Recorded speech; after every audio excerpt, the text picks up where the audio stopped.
वमन युज़लिलहु फला हादिय लहु व नशहदु अन्ना सय्यदना व शफ़ीयना व हबीबना व करीमना व क़ुलूबिना व मौलाना मुहम्मदिन व बारिक वसल्लिम सलातन व सलामन अलैका या रसूलल्लाह सल्लल्लाहु तआला अलैहि वसल्लम। अम्मा बाद फ़अऊज़ु बिल्लाहि मिनश शैतानिर रजीम बिस्मिल्लाहिर रहमानिर रहीम। कुल हल यस्तविल्लज़ीना यअलमूना वल्लज़ीना ला यअलमून इन्नमा यतज़क्करु उलुल अलबाब। सदक़ल्लाहुल मौलाना व सदक़ा रसूलुहुन नबियुल अमीनुल मकीनुल मतीनुल मुबीनुल करीम व नहनु अला ज़ालिका लमिनश शाहिदीना वश्शाकिरीना वल्हम्दुलिल्लाहि रब्बिल आलमीन। आमीन आमीन बिजाहि सय्यदुल मुरसलीन। मौजूद सामीन किराम, मोहतरम अली जनाब इज़्ज़त व बावक़ार मिसबाहुल हक साहब क़िबला, जिनकी दावत पे मैं आपके दरमियान हाजिर आया, वो इस वक्त मौजूद नहीं है और ये पहला इत्तेफाक मेरा है आपके इलाके में। आप मेरी ज़बान समझ रहे हैं ना? अच्छा, अगर आपके यहाँ मेहमानों की थोड़ी बहुत इज्जत होती हो तो मैं गुजारिश करूंगा कि जो लोग पीछे बैठे हैं वो इधर आ जाएं। जो पीछे बैठे हैं वो दिख नहीं रहे, आ जाए मेरे भाई, आ जाएं। आप अगर कहें कि मैं 5 मिनट में वाखरुद दवाना पढ़ लूंगा, क्योंकि मैं जिक्र रसूल को ज़ाय नहीं करता, आ जाए मेरे भाई, 10 मिनट सुन लें, उसके बाद मर्जी आपकी। अगर आप इशारा कर देंगे नीचे से, मैं कुर्सी छोड़ दूंगा। मैं जबरदस्ती वाला तकरीर नहीं करता। आ जाए मेरे भाई, करीब आ जाएं, आ जाएं बड़ी तेजी के साथ।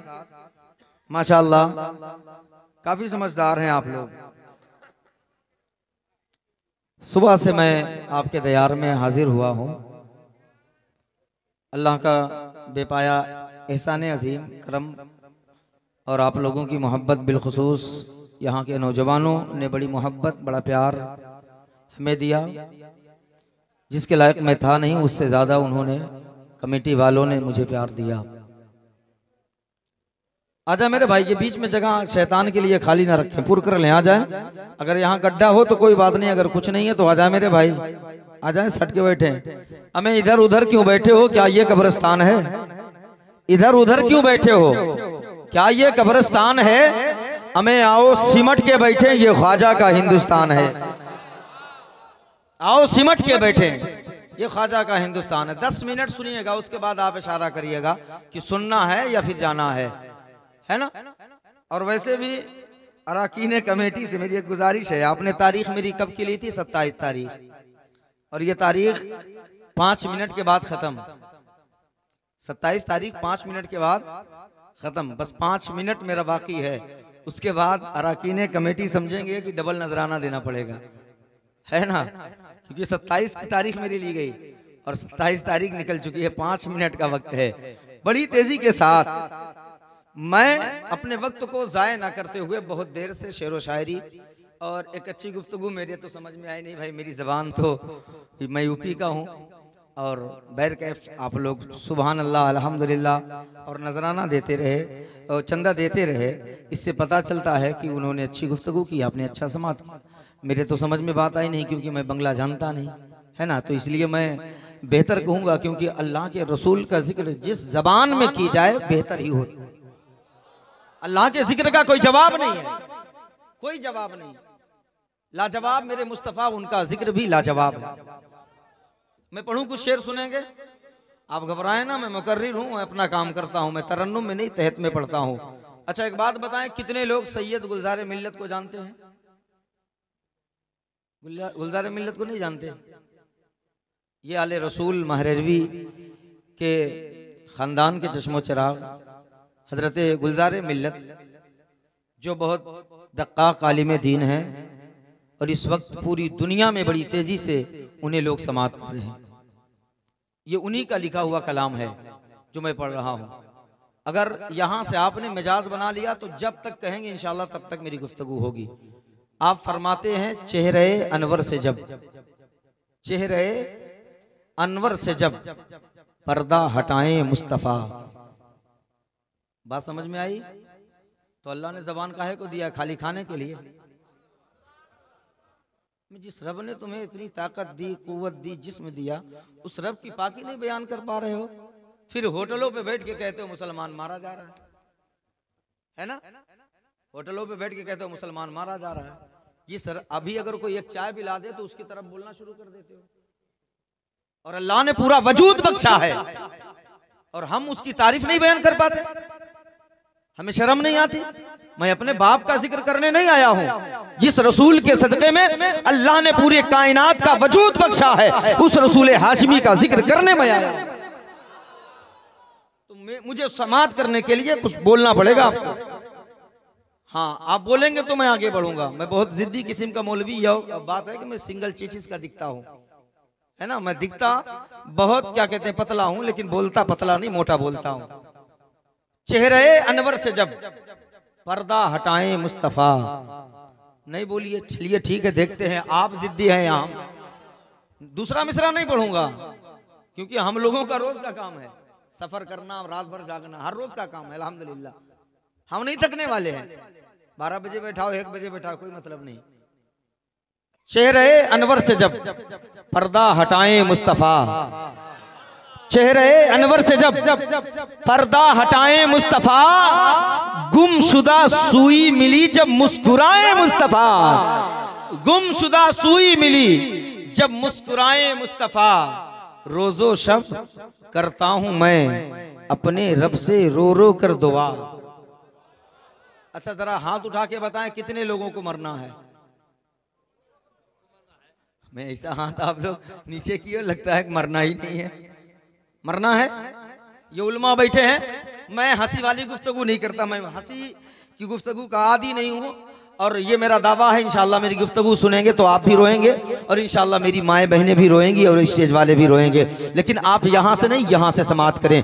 मैं हंसाने वाला खतीब नहीं हूँ, ना तो ऐसे खतीब को मैं पसंद करता हूँ। मैं ये मजाकतन की बात नहीं किया हूँ, हकीकत है। मरना है, बोले कुछ जोर से, आप भी बोले मरना है, तो बताएं मरने की तैयारी क्या किया है आपने?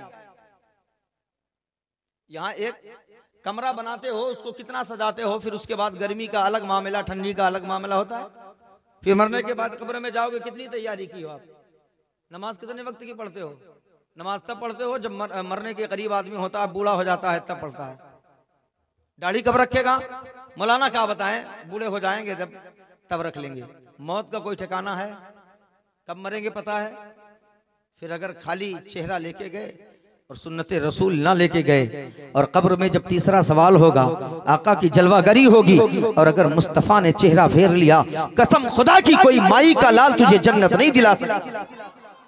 इसको याद रखना, इसको याद रखना। तो मरना बरहक है, और मौत के वक्त कितनी तकलीफ होती है।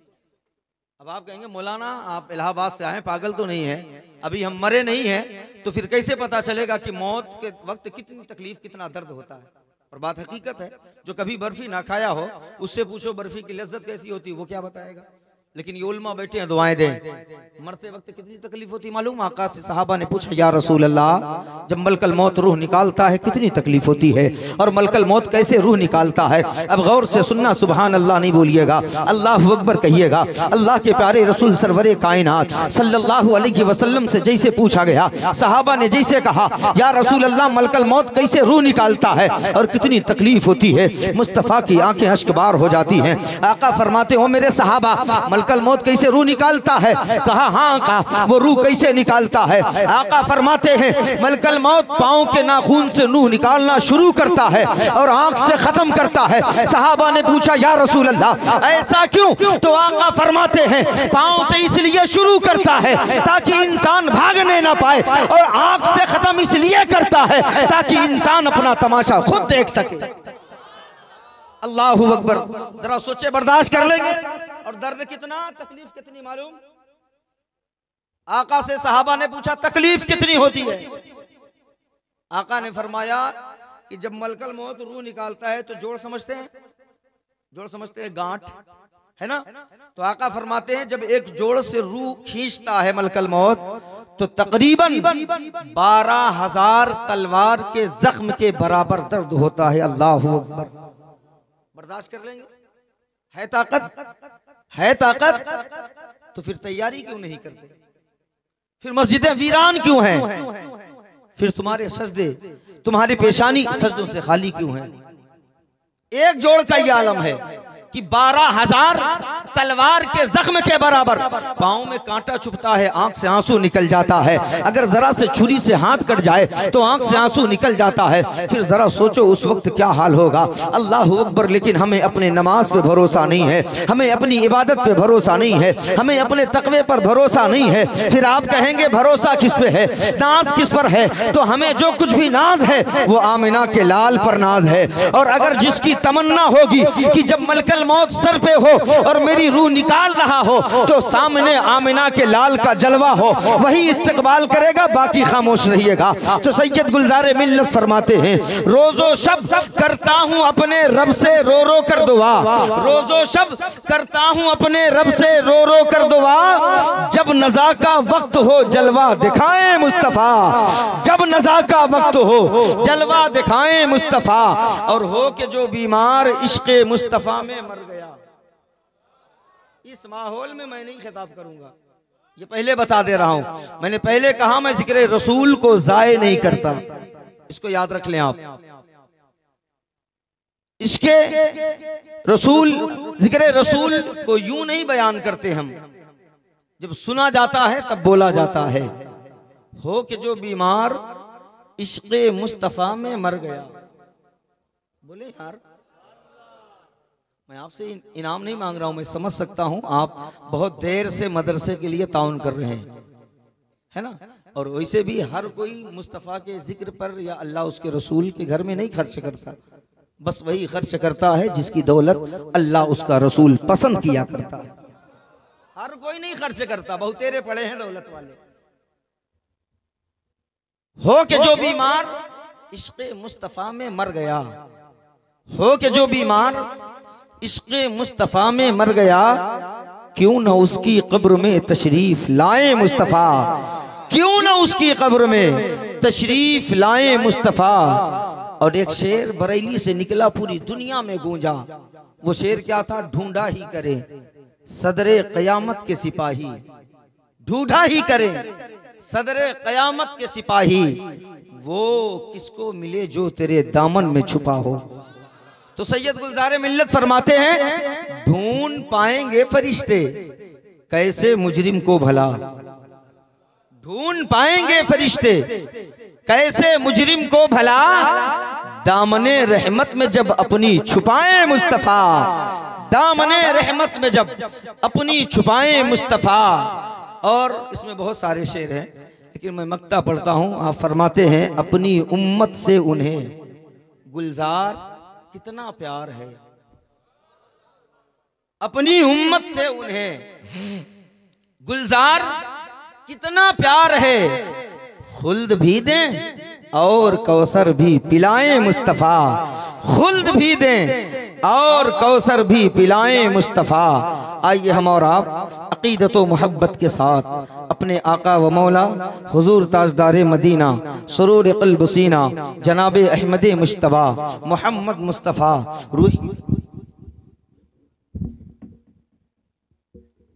रूही फ़िदा सल्लल्लाहु अलैहि वसल्लम की मुक़द्दस बाबरकत बारगाह में झूमकर दुरूद पाक का तोहफ़ा पेश करें। पढ़ें बावाज़े बुलंद, अल्लाहुम्मा सल्ली अला।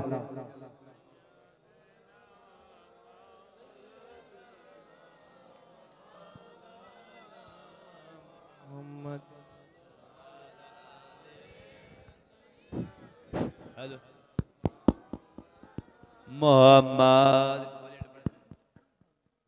अच्छा एक बात बताएं, दुरूद पढ़ने से फायदा मिलता क्या है?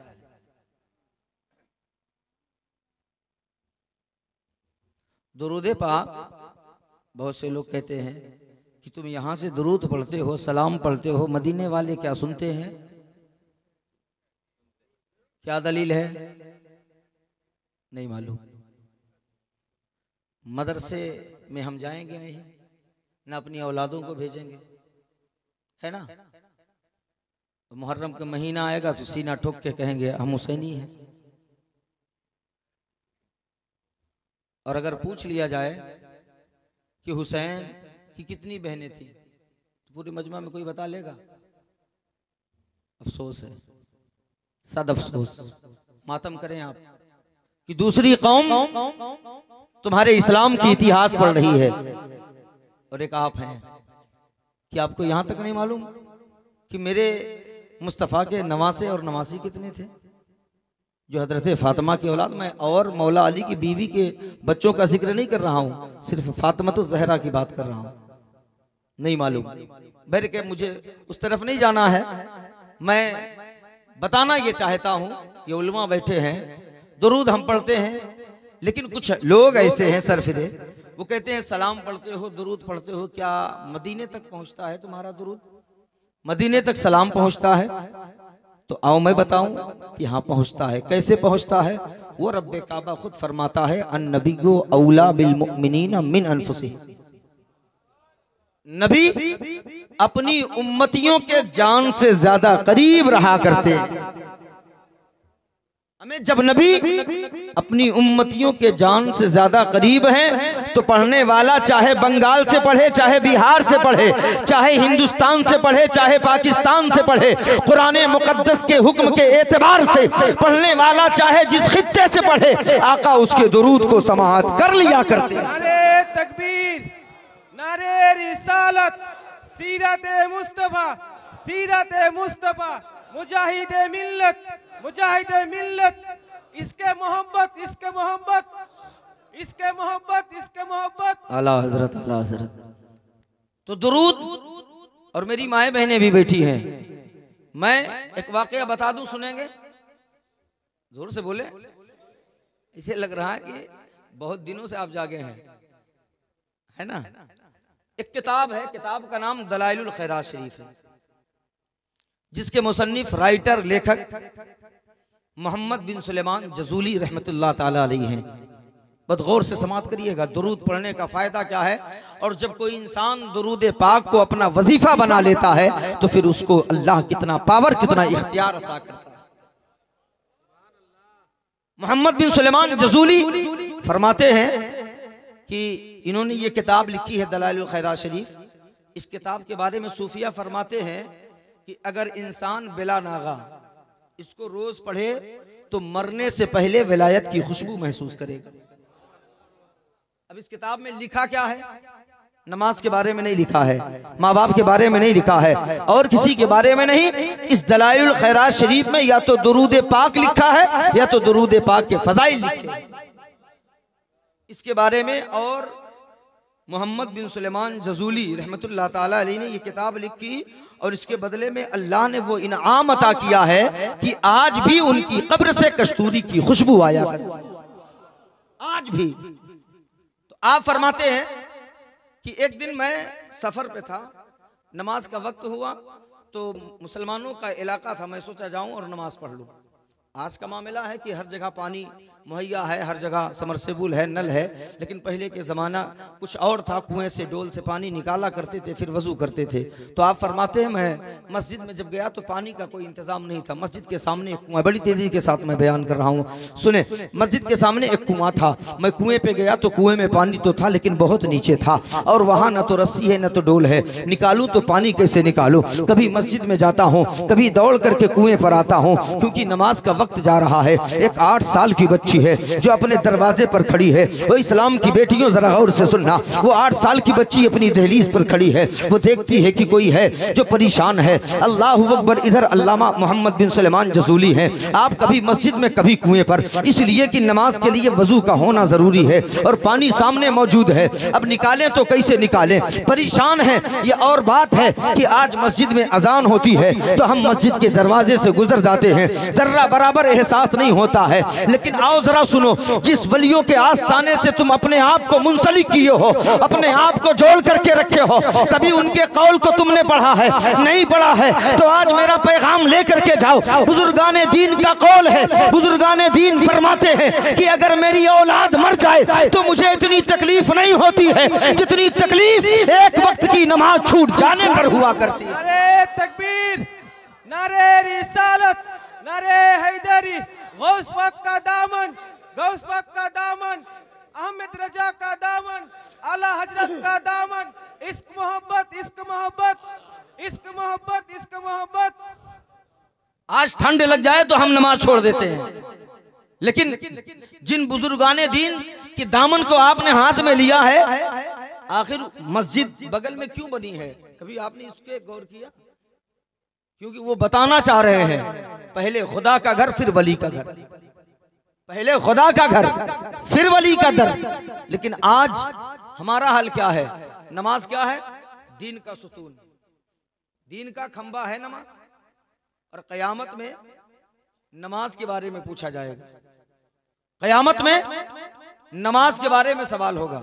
वो रब की मर्जी है कि वो बख्शेगा, कैसे बख्शेगा? वो रब करीम है, रहीम है, सत्तार है, गुनाहों को छिपाने वाला है, गुनाहों को माफ करने वाला है। ये उसका करम है, वो बख्श दे, चाहे जिस बुनियाद पे बख्श दे। लेकिन एक बात याद रख लें कि नमाज किसी सूरत में माफ नहीं है। नमाज बीमारी के भी हालत में माफ नहीं है।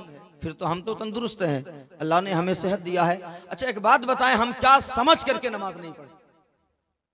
क्या समझते हैं आप कि नहीं पढ़ते? खुदा क्या करेगा? एक बात बताएं, ये उलमा बैठे हैं, आप इनसे पूछ लीजिएगा, अल्लाह जब आप क्या सोचते हैं? हम नमाज नहीं पढ़ते फिर भी कमाते हैं ना? अब ये सोचते हो हम नमाज नहीं पढ़ते फिर भी दौलतमंद है, हम नमाज नहीं पढ़ते फिर भी हमारे पास गाड़ी है, बैग बैलेंस है, सब कुछ है। अल्लाह की कसम, अल्लाह जब अपने बंदे से नाराज होता है तो दौलत नहीं छीनता है, उसका रिस्क नहीं छीनता है, उसकी शोहरत को नहीं छीनता है, उसकी इज्जत को नहीं छीनता है, उसके हुस्न और कमाल को नहीं छीनता है। अल्लाह जब किसी बंदे से नाराज होता है तो फिर उससे सजदे की तौफीक छीन लिया करता है। सुभान अल्लाह, सजदे की तौफीक छीन लेता है। अगर तुम नमाज नहीं पढ़ रहे हो तो फिर तुम ये सोच लो कि अल्लाह तुमसे नाराज है। तुम्हारी और हमारी औकात क्या कि हम मस्जिद न जाएं? भी चंद दिन के लिए लॉकडाउन लगा था, पूरा मोहल्ला भगा जा रहा था। क्यों? खुदा अगर चाह लेना तो पूरी जिंदगी तुम मस्जिदों में गुजार दोगे। और अल्लाह उसी को मस्जिद में बुलाता है जिसके सजदे को अल्लाह कबूल करता है, जिसको पसंद करता है। लिहाजा नमाज के पाबंद बनो, बुजुर्गाने दीन से मुंसलिक रहो, उनसे वाबस्ता रहो, उनकी चौखटों पे जाया करो, इसलिए कि उनकी चौखटों पे जाने से दिलों में नूर पैदा होता है, ईमान को तकवीयत मिलती है। लेकिन याद रखना, नमाज ना छोड़ना, क्योंकि अगर तुम एक मर्तबा मजार पे नहीं गए तो कयामत में इसकी पूछ नहीं होगी। लेकिन अगर तुमने फर्ज नमाज छोड़ी है तो कल कयामत में तुमसे पूछा जाएगा और तुम्हें हिसाब देना पड़ेगा। इसको याद रखिएगा कान खोल कर। नमाज अफजलुल इबादत है, नमाज मोमिनों की मेराज है। लेकिन अफसोस कि हम गाफिल हैं। फिर हम कहते हैं हम तबाह हो रहे हैं, हम पे जालिम बादशाह मुसल्लत हो चुका है। आखिर क्यों? वजह क्या है? आज मुसलमान हर जगह झुक रहा है, वजह क्या है? कभी हमने सोचा? नहीं सोचा। तो मैं बताता हूं झुकता क्यों है हर जगह। आज मुसलमान हर चौखट पे झुकता नजर आ रहा है, अपने तो अपने, गैरों के सामने भी। वजह क्या है? वजह क्या है? आप देख रहे हो आपके यहाँ दो पाए के बुजुर्ग आराम कर रहे हैं, अपने भी भगे जा रहे हैं, बेगाने भी जा रहे हैं, अपने भी झुकते जा रहे हैं, गैर भी झुकते जा रहे हैं। आखिर वजह क्या है कि आज हमारे बुजुर्गाने दीन के आस्ताने पर अपने भी झुक रहे हैं, गैर भी झुक रहे हैं, लेकिन आज हम गैरों के सामने झुकते नजर आ रहे हैं। सिर्फ एक वजह है कि बुजुर्गाने दीन ने अपने सर को कभी किसी और के सामने नहीं झुकाया है।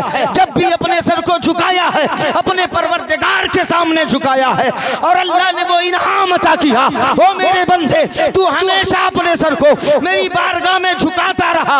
अब जब तू जमीन में है तो अब कयामत तक तेरी बारगाह में मेरे बंदे झुकते नजर आए। नारे तकबीर, नारे रिसालत, सीरते मुस्तफा, सीरते मुस्तफा, मुजाहिदे मिल्लत, मुजाहिदे मिल्लत, मुजाहिदे मिल्लत। अगर तुम चाहते हो, अगर तुम चाहते हो कि दुनिया हमारे कदमों में झुके, अल्लाह की कसम तुम अपनी पेशानी को अपने रब के हुजूर झुका दो, दुनिया तुम्हारी कदमों में झुकती नजर आएगी। दुनिया झुकती नजर आएगी। लेकिन हमें वक्त नहीं है कि हम अपने सर को खुदा की बारगाह में झुकाएं, है ना? तो मेरे कैफ उन्हें नमाज की इतनी फिक्र थी। वो 8 साल की बच्ची दौड़ के आई, और अल्हम्दुलिल्लाह आज मुझे यहाँ आने में जब मैं पहुँचा हूँ तो अल्हम्दुलिल्लाह बहुत इज्जत किया मेरे भाइयों ने, कमेटी वालों ने बहुत जगह घुमाया, टहलाया।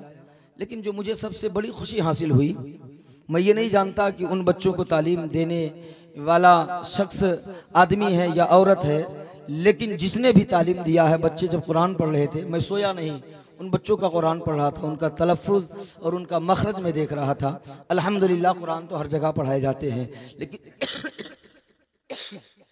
जिस मखरज के साथ वो बच्चे पढ़ रहे थे छोटे छोटे, बहुत अच्छा लग रहा था। अल्लाह तबारक व तआला उन बच्चों के इल्म में, अमल में और उनके जिस्म में बेपनाह बरकतें अता फरमाए। अल्लाह तबारक व तआला उन बच्चों को और उनके घर वालों को हर आफात व बलैयात से महफूज व मामून फरमाए और उनके सीने में अल्लाह तबारक व तआला इल्म का बेपनाह अल्लाह तबारक व तआला उन सभी बच्चों के सीने में इल्म हासिल करने की तौफीक व रफ़ीक अता फरमाए।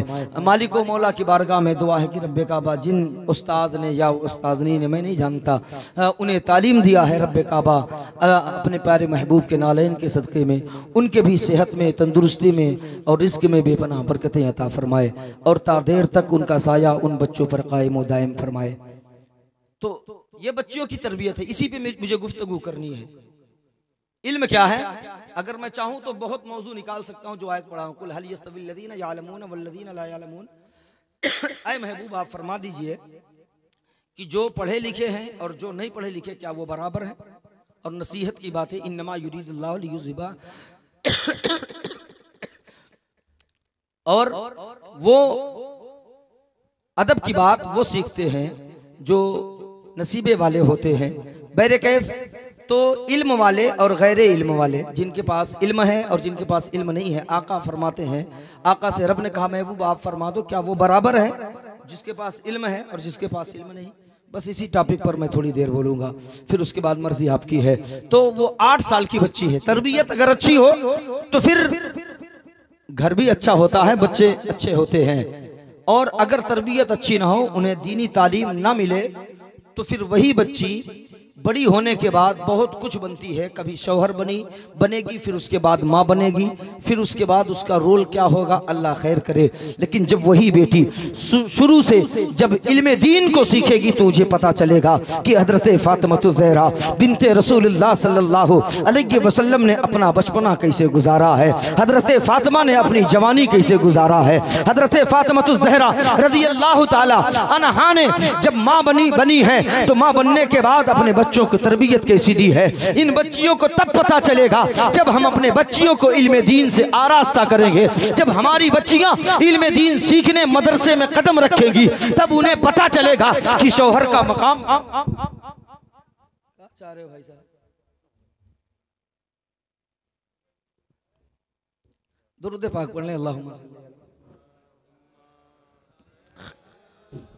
सय्यदना मौलाना मोहम्मद व अला आले सय्यदना मौलाना मोहम्मद। वो 8 साल की बच्ची है, आती है करीब, कहा बाबा, कहा हाँ बेटी, कहा क्यों परेशान हो? कहा बेटी नमाज का वक्त जा रहा, नमाज पढ़ना चाहते हो? हाँ बाबा। हाँ बेटी। बाबा कुएं का पानी बहुत नीचे है। कहा आपका नाम क्या है बाबा? वो जानती थी नाम, लेकिन चेहरे से वाकिफ नहीं थी।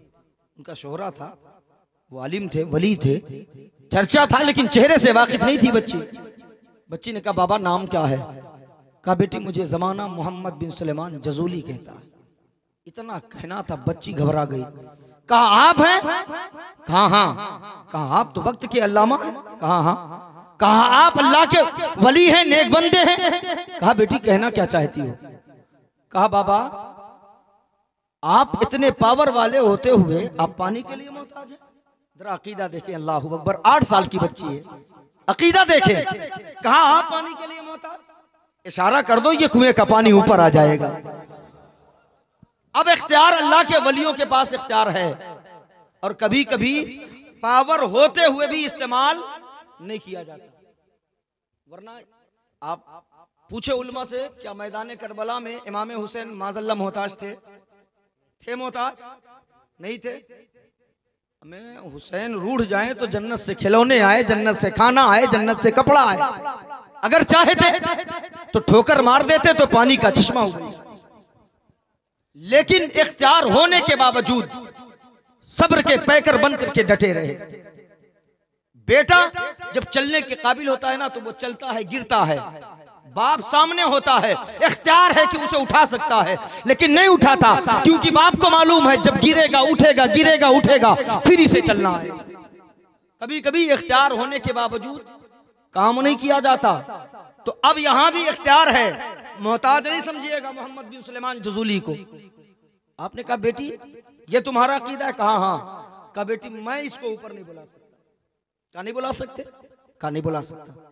अब जरा सुने मेरी माए बहने, 8 साल की बच्ची मुस्कुरा के कहती बाबा अगर इजाजत दे दो तो इस पानी को मैं ऊपर बुला लेती हूँ। सुभान अल्लाह। 8 साल की बच्ची है, कहा अगर इजाजत दे दो तो इस कुएं का पानी मैं ऊपर बुला लूंगी। अल्लाहु अकबर। मोहम्मद बिन सुलेमान जजूली हैं। आप हैरान कभी बच्ची को देखते हैं, कभी कुएं की गहराई को देखते हैं। कहा बेटी ऐसा कर सकती हो? कहा हाँ कर सकती हो। कहा फिर जल्दी कर ताकि मैं नमाज अदा कर सकूं। अब बच्ची अपने सर को कुएं के जानिब झुकाती है, झुकाने के बाद कुछ पढ़ती है, पढ़ करके कुएं में थूक देती है। इधर बच्ची कुएं में थूकती है। मोहम्मद बिन सुलेमान जजूली फरमाते हैं इधर बच्ची का थूकना था, उधर अल्लाह तबारक व तआला ने कुएं को पानी से पुर कर दिया था। पूरा कुआं पानी से लबरेज कर दिया था, पूरा कुआं पानी से भर गया था। मैं पानी हासिल किया, वजू किया, नमाज के लिए मस्जिद चला गया। वो बच्ची अपने घर चली गई, नमाज पढ़ करके बाहर निकला। लोगों से पूछा वो लोगों बताओ वो बच्ची कहाँ रहती है, उस बच्ची का ठिकाना कहाँ है, उस बच्ची का डेरा कहाँ है, उस बच्ची की मंजिल कहाँ है, वो कहाँ रहती है, उसका मकान कहाँ है। लोगों ने कहा वो सामने रहा करती है। मैं पहुंचा और पहुंचने के बाद बच्ची को आवाज देता हूँ, वो बच्ची घर से बाहर आती है। मैंने कहा बेटी बता अल्लाह ने ये पावर तुझे कैसे दिया है, अल्लाह ने ये इख्तियार तुझे कैसे दिया है। आज हम क्या करते हैं, माह रमजान में अगर ज़कात बांटते हैं तो हम सेल्फी लेकर के फेसबुक और व्हाट्सएप पे डाला करते हैं। हमें शर्म नहीं आती है, हम किसी गरीब की मदद कर रहे हैं या किसी गरीब की धज्जियां उड़ा रहे हैं या उसकी इज्जत के साथ हम खेलते नजर आ रहे हैं। खुदारा इस 8 साल के बच्ची से कुछ दर्स हासिल करो। 8 साल के बच्ची से जब मोहम्मद बिन सुलेमान जजूली ने कहा ओ बेटी बता तो सही आखिर ये ताकत अल्लाह ने दिया कैसे, तब उस बच्ची ने कहा ओ अल्लामा मोहम्मद बिन सुलेमान जजूली आपका काम हो गया, आप अपने रास्ते मैं अपने रास्ते। मैं इस राज से पर्दा नहीं उठाऊंगी, ये राज की बात है नहीं बताऊंगी। बार बार पूछते रहे, कहा नहीं बताऊंगी।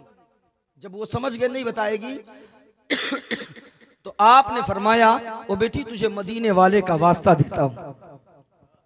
बेशक बोलेंगे भाई साहब? देखिए एक बात बताएं, मैं ऐसे ही बोलते बोलते कुर्सी छोड़ के हट जाऊंगा। हाँ अभी आपकी मर्जी है भाई, मुझको भी तो सांस लेना है ना भाई। जब बोलेंगे तो हमें रिस्पॉन्स मिलेगा तब तो हम सांस लेंगे।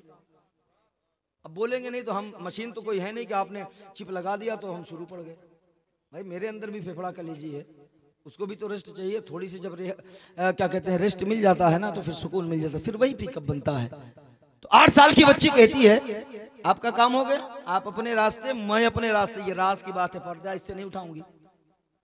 वो कहते हैं तुझे मदीने वाले का वास्ता है बेटी बता दे, तुझे आमिना के लाल का वास्ता है बता दे, इमामुल अंबिया का वास्ता है बता दे। इतना कहना था, बच्ची की आंख में आंसू भर जाते हैं। बच्ची कहती है ओ मोहम्मद बिन सुलेमान जजूली कसम खुदा की मेरे जिस्म से रूह निकल जाती लेकिन इस रात से पर्दा कभी ना उठाती, लेकिन आपने तो मेरे नबी का वास्ता दे दिया है, तो आपने तो मेरे आमिना के लाल का वास्ता दे दिया है, नबियों के इमाम का वास्ता दे दिया है। तो सुनिए मोहम्मद बिन सुलेमान जजूली अल्लाह ने ये पावर कैसे अता किया है, अल्लाह ने ये ताकत कैसे अता किया है। कहा हाँ बेटी बता। कहा ओ मोहम्मद बिन सुलेमान जजूली मैं 5 वक्त की नमाज पाबंदी से पढ़ा करती हूँ, मैं टाइम से नमाज पढ़ती हूँ, लेकिन जब इशा की नमाज पढ़ लेती हूँ फिर से ताज़ा वजू करती हूँ, अपने पाक बिस्तर पर जाती हूँ और जाने के बाद अपने चेहरे को गुंबदे खदरा की तरफ करती हूँ और अपने आका पर हर रोज बिला नाका 100 मरतबा दुरूद पाक पढ़ा करती हूँ। ओ मोहम्मद बिन सुलेमान जजूली जब मैं कुएं में थूकी थी कुरान की आयत पढ़ करके नहीं थूकी थी, अल्लाह के नामों में से किसी नाम को पढ़ करके नहीं थूकी थी, फकत अपने नबी पर 3 मरतबा दुरूद पाक पढ़ी थी और पढ़ करके कुएं में थूक दी थी। अल्लाह ने दुरूद के सदके में कुएं को पानी से लबरेज कर दिया, कुएं को पानी से भर दिया। तभी तो कहने वाले ने कह दिया जब उनके गदा भर देते हैं शाहाने जमाना की झोली, जब उनके गदा भर देते हैं शाहाने जमाना की झोली, हमें मुहताज का जब ये आलम है मुख्तार का आलम क्या। हुजूर की दामन, हुजूर की दामन, आमिना लाल की दामन, आमिना लाल की दामन, नारे तकबीर।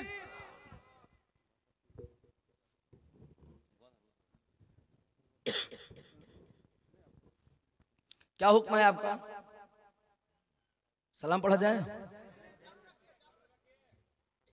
तो समझ में आ गया। दुरूद पाक का मकाम क्या है तो झूम के पढ़ें। अल्लाहुम्मा सल्ली अला सय्यदना मौलाना मुहम्मद मादनिल जुद वल करम मंबई इल्म वल हिल्म वल हिकम मुबारक वसल्लम सलातुम व सलामन अलैका या रसूल अल्लाह सल्लल्लाहु तआला अलैहि व आलिहि वसल्लम। मुअज़्ज़ज़ सामिन कराम, अगर आप इल्म के एतबार से आप इसी को देखें कि जो इल्म वाले हैं और जो गैर इल्म वाले हैं, क्या ये दोनों बराबर है? नहीं है। ये किससे कहलवाया जा रहा है? ये मुस्तफ़ा से कहलवाया जा रहा है। वो मुस्तफ़ा जो आए हैं जमाने में तो गोरे कालों को एक किया है, ऊंच नीच को एक किया है। वो मुस्तफ़ा जो अमीर और गरीब को एक कर दिया है। लेकिन आज रब कहलवा रहा है, ऐ महबूब आप फरमा दीजिए क्या पढ़े लिखे और अनपढ़ बराबर हैं? अब जरा गौर करें। ये और बात है कि आज अगर मदरसे के लिए मुतालबा किया जाए तो हम अपने बगले झांकते हैं। आज अगर मस्जिद के लिए सवाल किया जाए तो फिर हम सोचते हैं कहीं मेरी कमाई में कमी ना आ जाए। लेकिन एक बात याद रखना, वो लोगों हर कोई नहीं खर्च करता है। मैंने पहले कहा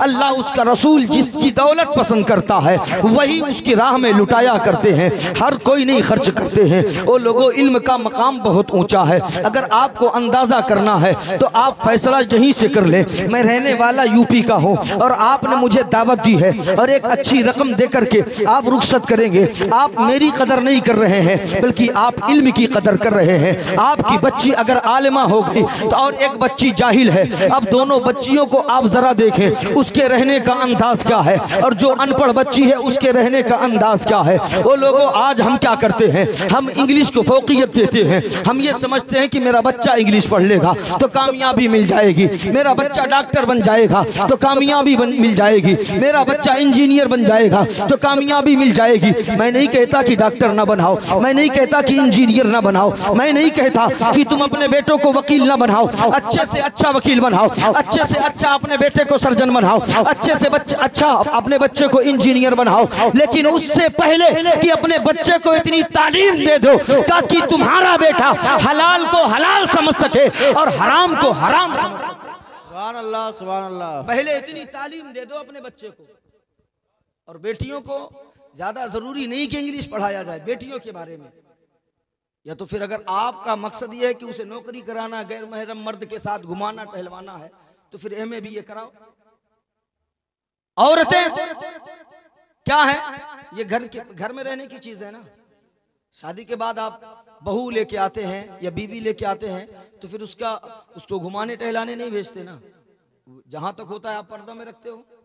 फिर क्या जरूरत है, अगर दीनी तालीम हासिल करके आएगी ना तो कम से कम इतना तो कर सकती है कि अपने घरों में अगर उसकी नंदे हैं, उसकी सास है, उसकी जेठान है, देवरान है, जो भी हैं, जितनी औरतें हैं जो शर्म की वजह से कुछ मसाइल नहीं पूछ सकती हैं तो कम अज कम जिस घर में पढ़ी लिखी बच्ची चली जाएगी या तुम बहू लेकर के आओगे, कम अज कम वो अपने घर वालियों को, अपने घर वाले जितने औरतें हैं उन्हें कम से कम वो मसला बता सकती है कि जो मसला वो मर्द से नहीं पूछ सकती है, यानी आलिम दीन से नहीं पूछ सकती है। जबकि हुक्म ये है कि अगर औरत को कोई मसला जानना हो और वो ऐसा मसला हो कि जिसमें शर्म और हया पाया जा रहा हो तो वो अपने शौहर से कहे, उसका शौहर आलिम दीन से पूछे। लेकिन आज का मामला क्या है कि आज के लोग आलिम के करीब तब आते हैं जब आलिम को बुरा भला कहना होता है, आलिम के करीब तब बैठते हैं जब पूछना होता है मौलाना मगरिब में कहाँ थे, मौलाना इशा में तुम कहाँ थे। अगर ऐसा करोगे तो हम नहीं रखेंगे। खुदारा आलिमों को इतना हल्का ना समझो। इल्म का मकाम बहुत ऊंचा है। इल्म का मकाम कितना ऊंचा है मैं बड़ी तेजी के साथ बात करके गुजरना चाहता हूँ। वक्त मैं ज्यादा नहीं लेना चाहता, ना तो मैं आपको उबने देना चाहता हूँ। ये और बात है कि आज हम इल्म दीन को बहुत हल्का समझते हैं और फिर कहते हैं मौलाना ताबीज दे दो, मुफ्ती साहब आप ताबीज दे दो। मेरी बहू जो है वो मेरी बात नहीं मानती है। तूने बहू कैसे तलाश की थी? BA MA वाली बहू तलाश की थी, नाचते हुए आई है नचाती रहेगी। तुम क्या ऐसी बीवी तलाश की हो, ऐसी बहू तलाश की होती कि जो इल्म दीन से अपने सीना को मुज़य्यन करके आती। अल्लाह की कसम जब सुबह होती तो तेरे घर में कुरान की तिलावत करती नजर आती, जब शाम का वक्त होता तो ऐशा के वक्त मुसल्ला बिछा करके खुदा की बारगाह में अपनी पेशानी झुका करके घर वालों के लिए दुआएं करती नजर आती। सुभान अल्लाह, सुभान अल्लाह। तुम तो तलाश कुछ और किए हो ना। तो फिर मौलवियों के चक्कर, मजारों के चक्कर नहीं काटोगे तो क्या होगा? क्या होगा? आज हम इंग्लिश तो पढ़ाएंगे लेकिन नहीं पढ़ाएंगे अरबी। सुन मेरे भाई, इल्म का मकाम कितना ऊंचा मालूम मैं बता रहा हूं। ऐसा नहीं कि बेटा या बेटी इल्म सीखे तो इससे बाप और माँ को फायदा नहीं पहुंचता, बहुत फायदा पहुंचता। अगर बच्चा आलिम बन गया ना तो जितनी सांसें लेगा माँ बाप को उतना सवाब मिलेगा। बेशक, सुभान अल्लाह। आलिम का वो मकाम है जिस रास्ते, जिस कब्रिस्तान से आलिम को छोड़ दो, तालिबे इल्म गुजर जाए, तालिबे इल्म, इल्म दीन हासिल करने वाला बच्चा जिस रास्ते से जिस कब्रिस्तान से गुजर जाए, उस कब्रिस्तान से अल्लाह तबारक व तआला 40 दिन के लिए अज़ाब उठा लिया। सुभान अल्लाह, सुभान अल्लाह। हमें जब तालिबे इल्म दीन सीखने वाले बच्चे का ये मकाम है तो फिर जरा सोच तो सही, इन उलमा का मकाम अल्लाह कितना ऊंचा किया। सुभान अल्लाह, सुभान अल्लाह। आलिम को इतना हल्का ना लिया करो, खाली पगार ना देखा करो, पगार कम है। जो खा लेता है ना आलिम, सोचा करें आप। जो पहन लेता है आलिम, जितनी इतर वो इस्तेमाल कर लेता है ना, सोचे आप नहीं कर पाएंगे। कितने घर का खाना आप खाते हो?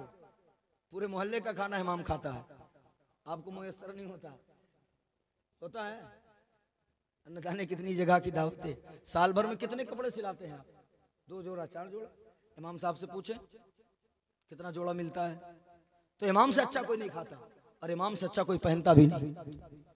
इसको याद रखें। ये और बात है कि क्या कहते हैं, कमाई कम है लेकिन अल्लाह का शुक्र है कि हमने आज तक किसी आलिम दीन को बड़ी बीमारी में भी मुलव्विस होते नहीं देखे। बेशक, सुभान अल्लाह। ये अल्लाह के रसूल की दुआओं की बरकत। तो इल्म को हल्का ना समझें। अब कुछ लोग ये सोचते होंगे हमें मौलाना चंदा कर लिया, हम लोगों का जेब खाली हो गया, क्या जरूरत थी? वो अपने बाप के लिए नहीं मांगे हैं, मदरसे के लिए, रसूल पाक के घर के लिए, जहां से सिर्फ उनके बच्चे नहीं बल्कि तेरी बच्चियां भी पढ़ करके कभी आलिमा बन करके निकलती नजर आएंगी। खुदारा ये कभी तसव्वुर न करना। मदरसे में देने से फायदा बहुत होता है। आपके आलिम दीन अल्लामा इकरामुल हक साहब क़िबला, जिन्होंने बहुत अच्छा खिताब करके आपको बताया कि खुदा के राह में खर्च करने का बेनिफिट और फ़ायदा क्या है। मुझे उस तरफ नहीं जाना है, मैं बताना चाहता हूँ इल्म का मकाम क्या है। अगर इस पे मैं देखूँ तो बहुत मौजू निकलते हैं। मिसाल के तौर पे अगर बच्ची इल्म दीन से आरास्ता है तो जिस घर में जाएगी अपने शौहर की कदर करेगी, इज्जत करेगी। उसे मालूम है कि शौहर का मकाम क्या है और सास ससुर का मकाम क्या है, देवर के साथ कैसा सलूक करना चाहिए। और नहीं पढ़ी है तो फिर वही घर क्या होगा, अल्लाह खैर करे। तो अगर इस पे मैं गुफ्तगू करूं कि शौहर का मकाम क्या है तो फिर इस पे भी बात लंबी हो जाएगी। भाई थोड़ी थोड़ी देर मैं हर चीज पे नजर करने की कोशिश करता हूं। तो इल्म दीन का मकाम और उससे फायदा माँ बाप को क्या मिलता है, बस इसको सुन ले। एक बाप है, जब उसका इंतकाल हुआ तो उसकी औरत जो है वो हामिला थी, उम्मीद से थी। मूसा अलैहिस्सलाम के दौर का ये वाकया है। उसकी जो बीवी थी ना वो उम्मीद से थी, हामिला थी। बाप का इंतकाल हो गया, मर गया, लेकिन मरने से पहले वो अपनी बीवी को वसीयत किया था कि देख अगर ये बच्चा पैदा होगा तो इसे सबसे पहले मदरसे में लेकर के जाना और इमाम से इसे बिस्मिल्लाह खानी कराना। जी सुभान अल्लाह। आज हमारा मामला क्या है कि बच्चा बोलने के लायक हुआ तो हम क्या पढ़ाते हैं ना, कुत्ता बिल्ली सुअर यही पढ़ाते हैं, है ना, यही पढ़ाते हैं कि और कुछ। लेकिन कभी शौक जज्बा नहीं हो कि मेरा बच्चा बोलने लगा तो लाओ इमाम के करीब लेकर के चले। पहले का ज़माना था, दस्तूर था कि जब बिस्मिल्लाह खानी होती थी बड़े धूम से हुआ करती थी।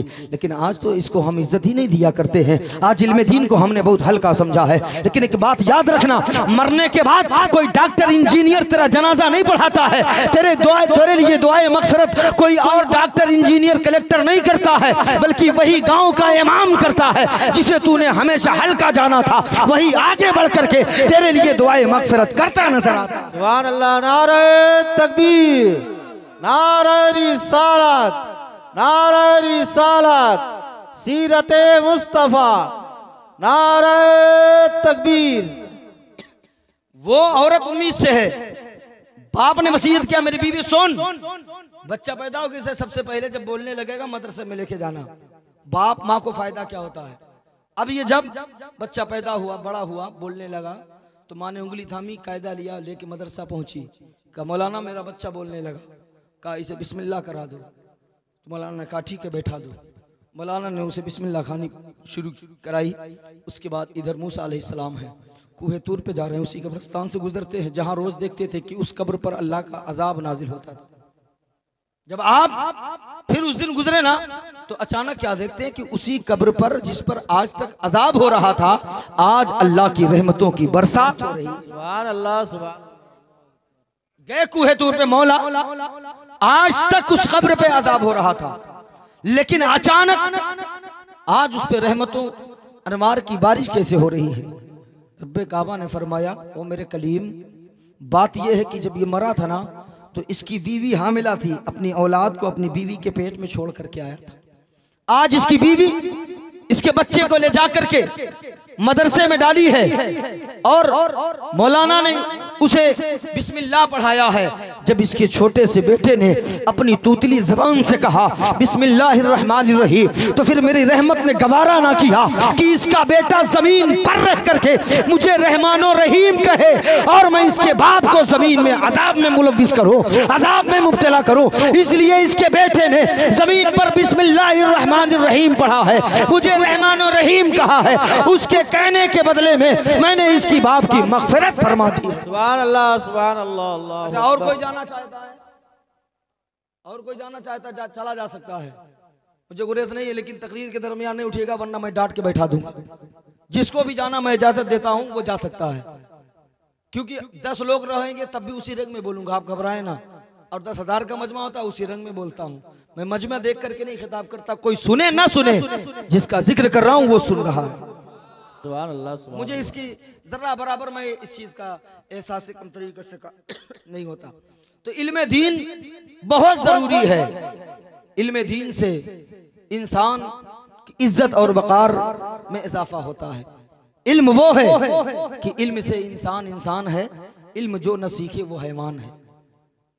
इल्म इंसान को इंसान बनाता है, लेकिन आज हम वही इल्म दीन से अपने आप को दूर करके रखे हैं। खुदारा बड़ी खुशी की बात यह है कि आपके गांव में इतना बड़ा मदरसा और बच्चियों का मदरसा है। आपको कहीं भेजने और कहीं जाने की ज़रूरत नहीं, तो कम से कम अपने बच्चियों को उस मदरसे में भेज करके दीनी तालीम हासिल कराएं। इसलिए कि जब बच्चियां दीनी तालीम से आरास्ता होती हैं, कसम खुदा की जिस घर में जाती हैं वो घर जन्नत बन जाता है। लेकिन अगर दीन से वो आरास्ता नहीं होती हैं, फिर उन्हें तो पता नहीं कि शौहर का मकाम होता क्या है, उन्हें पता नहीं कि ससुर और सास के साथ कैसा सलूक करना चाहिए। फिर जाती है, पता चलता है 4 महीना होता है, फिर वो आती है, फिर कहती है मैं उस घर में नहीं जाने वाली। मामला क्या है? मामला यह है कि इसने अपने शौहर का मकाम नहीं समझा है। काश तूने अपनी बेटी को फातिमा की सीरत पढ़ा दी होती, काश तूने अपनी बेटी को हजरत अम्मी खदीजा की जिंदगी का मुताला करा दिया होता, अम्मी आयशा की जिंदगी का मुताला करा दिया होता, तो तेरी बेटी जिस घर में जाती तो पता चल जाता उसको कि हाँ शौहर के साथ कैसा सलूक करना चाहिए, शौहर के साथ कैसा बर्ताव करना चाहिए। वो इस्लाम की बेटियों, अल्लाह के प्यारे रसूल फरमाते हैं अगर खुदा के बाद किसी को सजदा करना जायज होता तो मैं सबसे पहले औरतों को हुक्म देता कि वो अपने शौहरों को सजदा करे। और दूसरी मकाम पे आका फरमाते हैं कि शौहर का मकाम इतना ऊंचा है कि अगर मर्द का पूरा जिस्म पीप से भर जाए और बीवी अपनी जबान से चूस करके उसमें बात को निकाले, फिर भी अपने शौहर का हक अदा नहीं कर सकती है। अल्लाह अकबर, ये शौहर का मकाम मुस्तफा ने बताया है। और ये औरत को उस वक्त पता चलेगा जब वो मदरसे में दाखिला लेगी, जब वो बच्ची मदरसे में जाएगी, तब पता चलेगा कि शौहर का मकाम क्या होता है। लेकिन वो लोगों सुनो, तुम ये ना समझना कि शौहर का इतना मकाम है। जहां मुस्तफा जाने रहमत अलैहिस्सलातु वस्सलाम ने शौहरों का मकाम बताया है, वही बीवियों से प्यार करने का सलीका भी बताया है, वही बीवियों से मोहब्बत करने का हमें और आपको हुनर भी अता किया है। अम्मी आयशा फरमाती है कि तेरे मेरे आका जब दस्तरखान पे बैठते मेरे सरताज, तो फिर बैठने के बाद जब खाना खाने लगते मैं भी खाना खाती, और जब हड्डी चूस करके मैं दस्तरखान पे रख देती तो आका फरमाते आयशा तुझे हड्डी चूसना भी नहीं आता। मेरा जूठा खुद मुस्तफा उठा लिया करते थे और उस हड्डी को चूसा करते थे। अम्मी आयशा फरमाती है पानी पीने के लिए जब मैं गिलास में पानी डालती और जब मैं गिलास उठाती, अम्मी आयशा फरमाती है मेरे सरताज मेरे आका कहते ओ आयशा पूरा पानी ना पीना, आधा पानी पी के छोड़ देना। मैं आधा पानी पी के छोड़ देती। आका उठाते और पूछते आयशा तेरा लब कहाँ लगा है, तेरा होंठ कहाँ लगा है। मैं इशारा करती, मुस्तफा उसी जगह अपने लब को लगा करके पानी नोश फरमा लिया करते। नारे तकबीर, पूरा मजमा लगा है। नारे रिसालत, नारे रिसालत, अज़मत मुस्तफा, सीरत मुस्तफा, अज़मत कुरान, अज़मत इल्मे दीन। नारे तकबीर, नारे रिसालत। और अगर वाकईतन हमारा बेटा, हमारा भाई, हमारा भतीजा अगर मदरसे में गया होता और दीन इल्मे दीन को सीखा होता, कभी शराब का प्याला अपने हाथ में ना लेता, कभी आपने किसी आलिम को देखा ये गंदा काम करते। अगर तेरा मेरा बेटा मदरसे में जाकर के आलिम दीन से इल्मे दीन सीखा होता, कभी उसके हाथ में शतरंज के गोट ना होते, कभी उसके हाथ में ताश के पत्ते ना होते। अगर तेरा बेटा मदरसे में जाकर के आलिम दीन से इल्मे दीन को सीखा होता, अल्लाह की कसम तेरा बेटा कभी ज़िना के करीब हरगिज़ ना जाता। लेकिन आज मैंने कहा मैं बहुत मौजू निकाल सकता हूं, मैं बहुत मौजू निकाल सकता हूं, मैंने पहले कहा, लेकिन बस आप सुनते रहे बड़ी तेजी के साथ। मैं अपने तकरीबन मेरी तकरीर पौना घंटा से ज्यादा हो चुके हैं, 50 मिनट में बोल चुका हूं। एहसास हुआ? बोले जरा हाथ उठा के बताएं कितने लोग नहीं सुनना चाहते। दुरूद पाक पढ़े। अल्लाहुम्मा सल्ली अला सय्यदना मौलाना मुहम्मद मादनिल जुद वल करम मंबइल इल्म वल हिल्म वल हिकम वबारिक वसल्लम सलातुम व सलामन अलैका या रसूल अल्लाह सल्लल्लाहु तआला अलैहि वसल्लम। ओ चचा, हाजत के लिए अगर जा रहे हैं तो चले जाएं, मैं आपको नहीं कह सकता, इसलिए कि आका फरमाते हैं जिसने सफेद दाढ़ी वाले की इज्जत की उसने मुझ मोहम्मद की इज्जत की है ना। तो बैठ के मैं उनको कुछ नहीं कह सकता क्योंकि वो मेरे दादा की उम्र के हैं, तो मैं उनको कुछ नहीं बोल सकता। बैरकैफ अब अगर देखे इल्मे दीन ना होने की वजह से आज भाई भाई में इख्तिलाफ है। इल्मे दीन ना होने की वजह से बाप बेटे में इख्तिलाफ है। इल्मे दीन ना होने की वजह से आज बहन और भाई का प्यार खत्म हो चुका है कि नहीं? हकीकत है कि नहीं? जोर से बोले। यहां तक हमने देखा है कि बाप और बेटी का रिश्ता भी अब खत्म हो रहा है। निकाह कर दिया, बेटी को रुखसत कर दिया, 4-4 साल 6-6 साल हो गए, बेटियों के दहलीज पे बाप कदम नहीं रखता। वजह क्या है? वजह क्या है? इल्मे दीन ना होने की वजह से। काश मुस्तफा की सीरत का मुताला किया होता, काश अपने नबी की सीरत को पढ़ा होता तो पता चल जाता मेरे मुस्तफा ने बेटियों से प्यार कितना किया है। और एक बात बताएं, आज का माहौल तो ये है, ये ला इल्मी की वजह है। अगर औरत उम्मीद से हो, किसी की बीवी उम्मीद से हो और लोग जानते हो, तो अक्सर लोग पूछते हैं हमें तुम्हारे क्या हुआ, लड़का लड़की हुआ, सही सलामत हुआ कि नहीं हुआ। तो जब अनकरीब होता है बच्चे की विलादत बिल्कुल, तो लोग पूछ लेते हैं कि यार कुछ हुआ। तो जब बेटी पैदा होती है ना, जब बेटी पैदा होती है तो जब चौराहे पे गया दुकान पे, तो लोग पूछते हैं भाई क्या हुआ तुम्हारे घर में? क्या बताएं यार, बेटी पैदा हुई। अब बेटा जब पैदा होता है मालूम क्या होता है?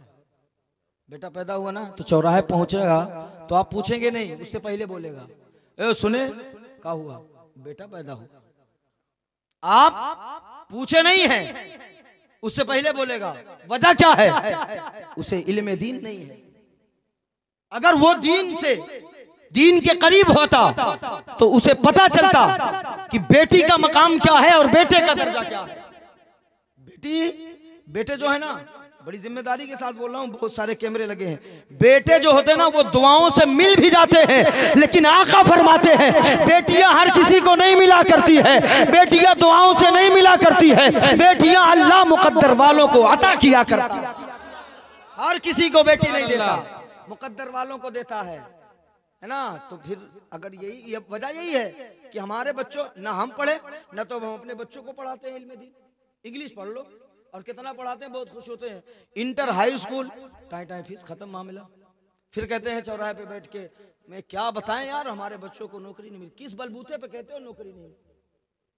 तुम्हारा बच्चा कितना ग्रेजुएट है, कितना पढ़ा लिखा है तुम्हारा लड़का? हमने इसी हुकूमत में देखा है। हम अपने इलाके की बात करें, मिंबर रसूल से कसम खा के कह रहा हूं, 5 ऐसे मुसलमान के बच्चे हैं जो इसी सरकार में एक पैसा दिए बगैर सिर्फ फार्म भर करके नौकरी हासिल कर ली। पहले पढ़ो तो सही, कितना आता, हाई स्कूल भी पास किया तो नकल करके पास किया। अगर कह दो कि ये आर्ट की किताब पढ़ा ले, कभी नहीं पढ़ा पाएगा। नहीं, तुम्हारे घर में अगर हाई स्कूल का बच्चा हो और उससे मैथ की किताब कह दो कि आर्ट की मैथ पढ़ा ले, नहीं पढ़ा पाएगा, क्योंकि वो स्कूल जाता नहीं। और बर्बाद कौन किया है? आप किए। 10,000 की मोबाइल दिला के और 10,000 की जीन्स दिला के और 50,000 की गाड़ी दिला के तुमने बर्बाद की। बच्चों की शौक और बच्चों की आरज़ू उतनी पूरी करो जो जिससे तुम्हारा बेटा बर्बाद ना होने पाए। पढ़ाओ, शौक ना पूरा कराओ, लेकिन पढ़ाओ जरूर अपनी औलाद। आने वाला वक्त बहुत भयानक वक्त होगा जब जाहिलों को भीख तक नहीं मिलेगी, याद रखना इसको। पढ़ाओ, खूब पढ़ाओ, लेकिन दीन मुस्तफ़ा सबसे पहले जरूरी है। वरना जो आज बूढ़े होने के बाद कहते हैं मौलाना क्या बताएं, हमारा लड़का जो है हमारी बात नहीं मानता। कहां से मानेगा? क्या पढ़ाया आपने जो माने? पढ़ाया क्या आपने? फिर माँ कहती है क्या करें मौलाना, हमारा बेटा हमको अलग कर दे। तो तुमने तो भेजा था ना इंग्लिश मीडियम। इंग्लिश में नहीं बताया जाता। कसम खुदा की खा के कहता हूँ, इंजीनियर पढ़ाई कर लो, डॉक्टर की पढ़ाई कर लो, तुम high school inter BA BCom कर लो, लेकिन तुम्हें यह नहीं बताया जाएगा कि माँ के कदमों के नीचे जन्नत है। माँ की शान क्या हुआ करती है, माँ क्या हुआ करती है, बाप का दर्जा क्या होता है, बाप का मकाम क्या होता है। अगर माँ की अजमत समझनी है, बाप की इज्जत समझनी है, तो तुम्हें दीन मुस्तफ़ा हासिल करनी पड़ेगी। तब तुम्हें पता चलेगा कि माँ का मकाम क्या होता है। सुभान अल्लाह। सोचो कि दुनियावी इल्म हासिल करके पता कर ले, नहीं पता कर पाएगा, कभी नहीं करेगा। अगर उसे पता होता तो मिसाल हम दे दें, तुम्हारा 4 बेटा हो और एक बेटे को तुम हाफिज बना दो, चंद पैसे में हाफिज बन जाता हूं। और डॉक्टर इंजीनियर में बहुत पैसे लगते हैं, कई लाख। लेकिन जब तुम्हारा जनाजा पड़ा होगा ना, तो जिसके पीछे तुमने 50 लाख खर्च किए ना, तो वो भी पीछे भागता नजर आएगा। जिसको सबसे हल्का आंका था, मदरसे में भेज करके 500 महीना फीस दे करके पढ़ा लिया था, हाफिज कुरान बन गया था, हमें वही आगे बढ़ करके तेरे जनाजे की नमाज पढ़ाता नजर आएगा। कब्र पे खड़ा होकर के वही बेटा फातिहा पढ़ता नजर आएगा। अब फैसला तू कर, मरते वक्त जब तेरी सांस अटक जाएगी तो इंजीनियर वाला बेटा तेरा जो है, जो इंजीनियर है वो बैठ करके सूरह यासीन नहीं पढ़ेगा, जो डॉक्टर है बेटा वो बैठ करके सूरह यासीन नहीं पढ़ेगा। लेकिन अल्लाह की कसम, अगर तूने इल्मे दीन को सिखा दिया है तो तेरे हलक में जब रूह अटकेगी तो तेरा यही बेटा वजू करके तेरे सिरहाने बैठ करके सूरह यासीन पढ़ना शुरू करेगा। इधर तेरा बेटा सूरह यासीन पढ़ना शुरू करेगा, उधर तेरे जिस्म से आसानी से रूह परवाज कर जाएगा। नारे तकबीर, नारे रिसालत, अज़मते मुस्तफ़ा, अज़मते मुस्तफ़ा, अज़मते कुरान, अज़मते कुरान, नारे तकबीर, नारे रिसालत, हजरत अल्लामा मौलाना हसीन अख्तर अज़हरी साहब किबला, नारे तकबीर, नारे रिसालत। तो इल्मे दीन ना सीखने से बहुत खसारा है, बहुत घाटा है। भाई बहन, मैंने पहले कहा बाप बेटी। अच्छा एक बात बताएं, बेटी पैदा होने से तकलीफ क्या होती है? आका फरमाते हैं वो माएँ खुशनसीब हैं जिन्हें अल्लाह पहली औलाद बेटी अता करता है। दूसरे मकाम पे अल्लाह तबारक बता, अल्लाह के प्यारे रसूल हम सब के आका सल्लल्लाहु अलैहि वसल्लम फरमाते हैं कि जिस घर में बच्ची पैदा होती है ना, जब तक वो बच्ची उस घर में रहती है, हर रोज उस घर में अल्लाह की 12 रहमतों का नुज़ूल हुआ करता है। और आज हम उसी को मनहूस समझते हैं। बहुत सारे बाप हैं, हर बाप ऐसा नहीं है, इल्ला माशाअल्लाह। मैं हर बाप को नहीं कह रहा हूँ, लेकिन कुछ बाप हैं। सुनोगे बेटे और बेटी में फर्क क्या है? आज इल्म ना होने की वजह से हम बेटों को फौकियत देते, बेटियों को हम हिकारत से देखते हैं, लेकिन खुदारा कभी ये न करना। सुन गौर से, अब यहाँ से गुफ्तगू सुन और कलेजे में दम है तो सुनो कि क्या कहते हैं बेटियाँ क्या होती हैं और बेटे और बेटियों में क्या फ़र्क होता है। मैं बेटों को जलील नहीं कर रहा हूँ, आप परेशान ना हो, मैं भी किसी माँ का बेटा हूँ, मैं भी किसी बाप का बेटा हूँ। मैं बेटों को यहाँ जलील नहीं करना चाहता, लेकिन बताना चाहता हूँ जो लोग बेटों को फौकियत देते हैं और बेटी को हिकारत की नज़रों से देखता है, सुन बेटियाँ कैसे काम आती हैं। एक बाप है जिसको अल्लाह ने सबसे पहले उसकी गोद में बेटी को अता किया है, लेकिन उसके बाद अल्लाह ने उसे 4 बेटे अता किया। जब 4 बेटे पैदा हुए तो ये बेटी उसको बोझ लगने लगी, जल्दी से जवान हुई तो जल्दी से उसका निकाह 16-17 साल में उसका निकाह करके रुखसत कर दिया। इधर उसका निकाह करके रुखसत किया है। और समधी से कुछ बात बिगड़ जाती है, आज भी यही मामला है। अगर समधी से बात बिगड़ जाए तो फिर बाप अपनी बेटी की दहलीज को छोड़ देता है, बाप अपनी बेटी की चौखट पे नहीं जाता है। अगर उसके देवर से भाई से कुछ बात बिगड़ जाए तो फिर भाई बहनों के घर छोड़ देते हैं। लेकिन वो इस्लाम के बेटों, मैं तुमसे हाथ जोड़ करके गुजारिश करता हूँ, कभी तुम अपने बहनों के करीब बैठ करके नहीं जानने होगे, कभी तुमने अपने बहनों से नहीं पूछा होगा, लेकिन मैं जानता हूँ कि एक बहन के सीने में एक भाई के लिए कितना दर्द होता है। सुन मेरे भाई, एक बहन को तेरी बहन को अपने शौहर पे उतना नाज नहीं होता है जितना उसे अपने भाई पे नाज हुआ करता है। जितना नाज उसे अपने भाई पे होता है उतना अपने शौहर पे नाज नहीं होता है। तू क्या समझता है कि तूने अपने बहन को रुखसत कर दिया तो फिर तेरी बहन तुझे भूल जाती है? कभी अपने बहन के करीब बैठ करके पूछ, ओ मेरी बहन, शादी के बाद क्या तू अपने भाई को याद करती है? तो तेरी बहन मुस्कुरा के कहेगी, ओ मेरे भाई सुन, जब भी तेरी बहन दुआ के लिए हाथ उठाती है, अपने शौहर को बाद में याद करती है, अपनी औलादों को बाद में याद करती है। ओ मेरे भाई सुन, अगर दुआ में सबसे पहले किसी को याद करती है तो तुझे याद किया करती है। बहनें वो होती है।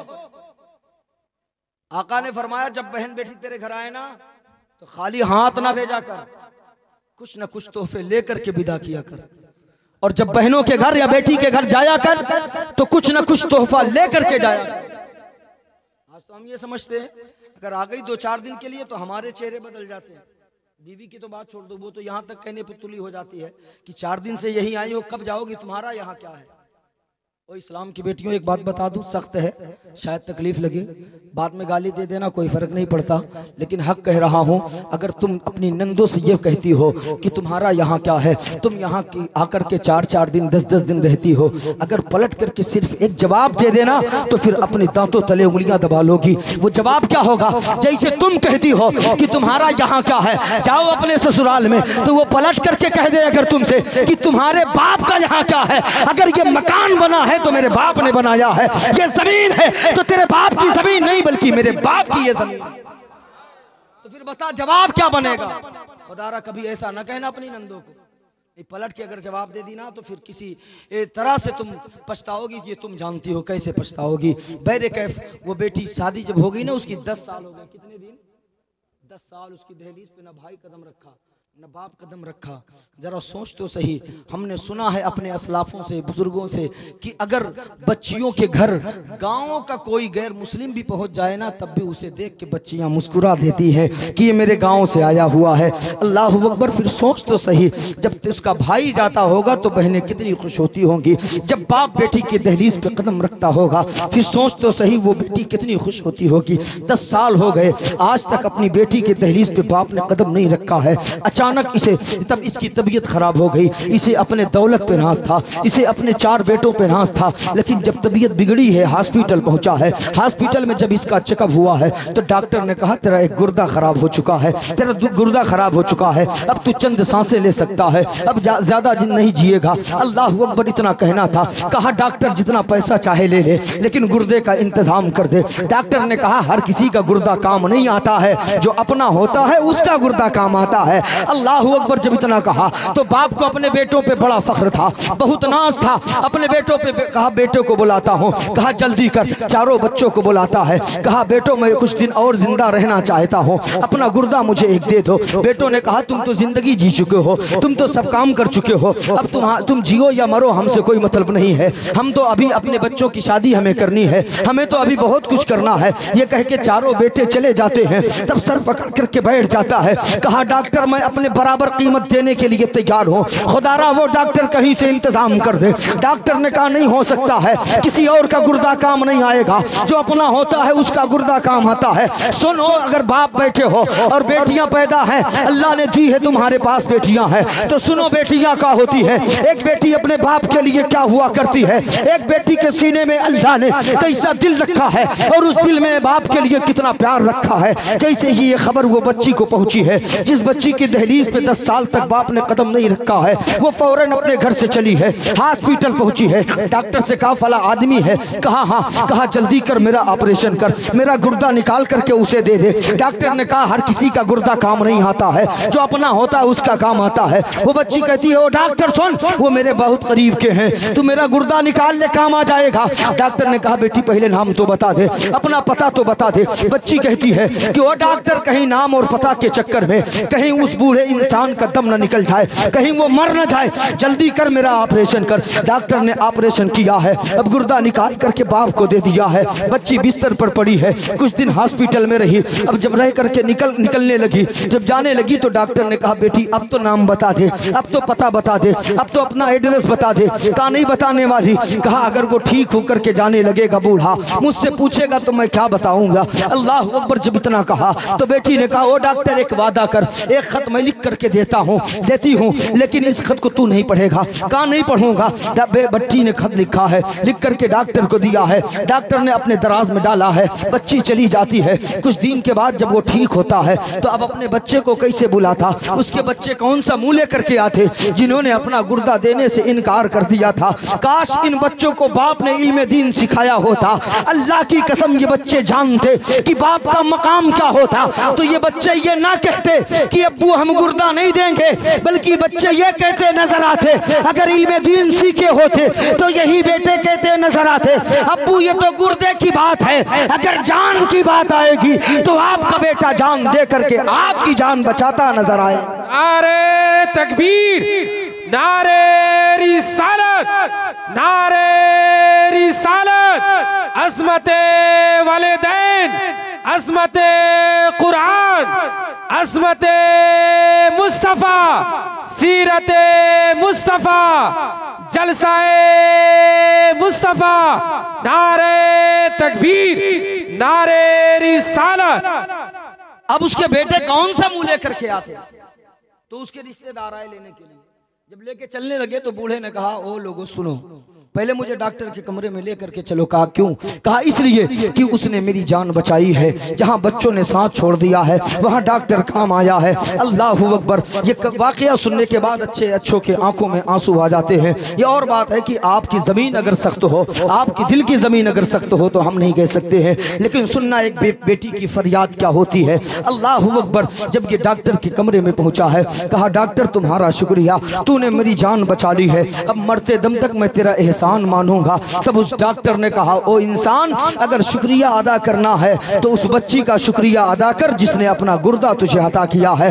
कहा जल्दी बता उसका नाम क्या है, उसका ठिकाना कहाँ है, उसकी मंजिल कहाँ है, उसका डेरा कहाँ है, वो बच्ची कहाँ रहती है। तो डॉक्टर ने कहा नहीं बताई है, वो अपना नाम पता नहीं बताई है। हाँ हाँ वो जाते जाते एक खत दे करके गई है। कहा जल्दी लेकर के आ। डॉक्टर ने खत दिया है। बाप खत पढ़ना शुरू करता है। अभी चंद लाइन पढ़ा था, दीवार की टेक लगा के बैठ जाता है। बाप ज़ारो कतार रोने लगता है। डॉक्टर आगे बढ़ता है। कहा वो इंसान बता तो सही, आखिर इस खत का मजमून क्या है, इस खत में लिखा क्या है, तू इतना क्यों रो रहा है। कहा तू सुनेगा। कहा हाँ। कहा नहीं सुन पाएगा। कहा क्यों। कहा तेरा कलेजा फटक मुंह को आ जाएगा। कहा इस खत का मजमून क्या है, इस खत का उन्वान क्या है। वो इस्लाम के बेटों सुनो, बेटियां क्या होती है और बेटियों के सीने में कितना दर्द बाप के लिए होता है। अल्लाह अकबर। तो डॉक्टर ने कहा पढ़ करके सुना। अब एक बाप एक बेटी का खत पढ़ रहा है। बाप क्या पढ़ रहा है, बेटी ने खत में क्या लिखा था, वो लिखी थी बिस्मिल्लाहिर्रहमानिर्रहीम, मेरे प्यारे अब्बू जान अस्सलामु अलैकुम, मुझे मालूम है आप अब खैरियत से होंगे। अल्लाह अकबर। बच्ची कहती अब्बू जान आप मुझसे नाराज हो, 10 साल हो गए आपने मेरे दहलीज पे कदम नहीं रखा। अब्बू आप मुझसे नाराज हो, आपको नाराज होने का हक है, आपने मुझे पाला है, आपने मुझे जवान किया है, आपने मेरा निकाह किया है, निकाह करके घर से रुखसत किया है। ओ मेरे प्यारे अब्बू जान आप मुझसे नाराज हैं, आपको नाराज होने का हक है, लेकिन अब्बू जान जब ईद का चांद नजर आता है लोग अपने छतों पे चढ़ के ईद का चांद देखते हैं, लेकिन ओ मेरे प्यारे अब्बू जान जब ईद का चांद नजर आता है लोग छतों पे चढ़ते हैं, लेकिन तेरी बेटी दहलीज पे खड़ी होकर के ये इंतजार करती है, हो सकता है इस ईद को मेरा बाप आ जाए, हो सकता है इस ईद को मेरा बाप आ जाए। लेकिन अब्बू जान 10 साल हो गए आप मेरे दहलीज पे कदम नहीं रखे। अब्बू आपका मुझ पे बहुत एहसान है, मैंने अपना गुर्दा दे करके आप पर कोई एहसान नहीं किया है। अब्बू ये तो गुर्दे की बात थी, अगर जान की बात आ जाती तो तेरी बेटी अपनी जान को दे करके अब्बू आपकी जान बचाती नजर आती। नारे तकबीर, नारे रिसालत, अस्मते बेटी, अस्मते बेटी, नारे तकबीर, नारे रिसालत। हजरत अल्लामा मौलाना हसीन अख्तर जमाली साहिब किबला, हजरत अल्लामा मौलाना हसीन अख्तर अज़हरी साहब किबला, नारे तकबीर, नारे रिसालत। कहा अब्बू जान ये तो गुर्दे की बात थी, हमने अपना गुर्दा दे दिया। अब्बू इसे एहसान न समझना, आपका एहसान हम पर बहुत है। अब्बू आप अपनी गोद में बैठा के अपने हाथों से लुकमा खिलाया है। ओ अब्बू जान आपका एहसान बहुत है, मैंने आपकी उंगली को पकड़ करके चलना सीखा है। ओ मेरे प्यारे अब्बू जान आपने मुझे बोलना सिखाया है। अब्बू जान आपका बहुत एहसान है, आपने मेरे लिए धूप को धूप नहीं समझा था, आपने मेरे लिए बारिश को बारिश नहीं समझा था, आपने मेरे लिए ठंडी को ठंडी नहीं समझा था, मेरे लिए दिन रात कमाया था, फिर मेरा निकाह किया था, मेरी परवरिश की थी। अब्बू जान पूरा वजूद मेरा आपके एहसानों तले डूबा हुआ है। बस अब्बू एक एहसान और कर देना, क्योंकि जब से मेरा ऑपरेशन हुआ है तब से मेरी तबीयत बिगड़ी हुई है। हो सकता है कि अब तेरी बेटी ना बचे, तेरी बेटी का इंतकाल हो जाए, तेरी बच्ची मर जाए। अब्बू बहुत एहसान है, एक एहसान और कर देना, आप जब मेरा जनाजा उठे तो मेरे जनाजे को कांधा जरूर दे देना। अगर मेरे जनाजे को आपने कांधा नहीं दिया तो जमाना देख के ताना मारेगा और कहेगा किसी बदनसीब बेटी का जनाजा जा रहा है। अब्बू जब मेरा जनाजा उठे तो जनाजा आपकी बेटी का हो, कांधा आपका हो, ताकि जमाना फख्र से कहे किसी बदनसीब बेटी का जनाजा नहीं बल्कि किसी खुशनसीब बेटी का जनाजा जा रहा है। नारे तकबीर, नारे रिसालत। और बोले दुरूद पाक पढ़े, अल्लाहुम्मा सल्ली अला सय्यदना मौलाना मुहम्मद मुबारक वसल्लम, सलातु व सलामुन अलैका या रसूल अल्लाह सल्लल्लाहु तआला अलैहि व आलिहि वसल्लम। मौजूद सामीन किराम, देखो शिरनी आ रही है, इसका मतलब है कि अब ये सिग्नल है, इसका मतलब है कि अब तकरीर ख़त्म की जाए, है ना, ये इसकी अलामत है। तो इल्म ना होने की वजह मैं इसे नहीं हटूंगा, आप घबराए ना, हर जगह मैं दिखाऊंगा। और ये बात गलत नहीं, आप ये उलमा बैठे, बड़ी जिम्मेदारी के साथ मैं गुफ्तगू कर रहा हूँ। इल्म ना होने की वजह से ना, चाहे वो बेटी हो या बेटा हो, फिर वो अपने माँ बाप की कदर नहीं करता।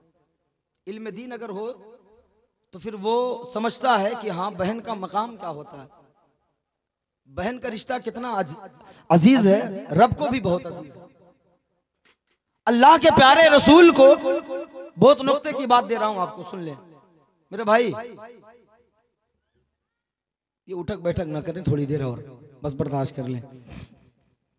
बहन का रिश्ता कितना प्यारा है अल्लाह को भी, कि अपने महबूब को जब अर्श पे बुलाया है ना, तो अम्मी आयशा के हुजरे से नहीं बुलाया है, बल्कि जब बुलाया है तो फिर आका की बहन उम्मे हानी के घर से बुलाया है।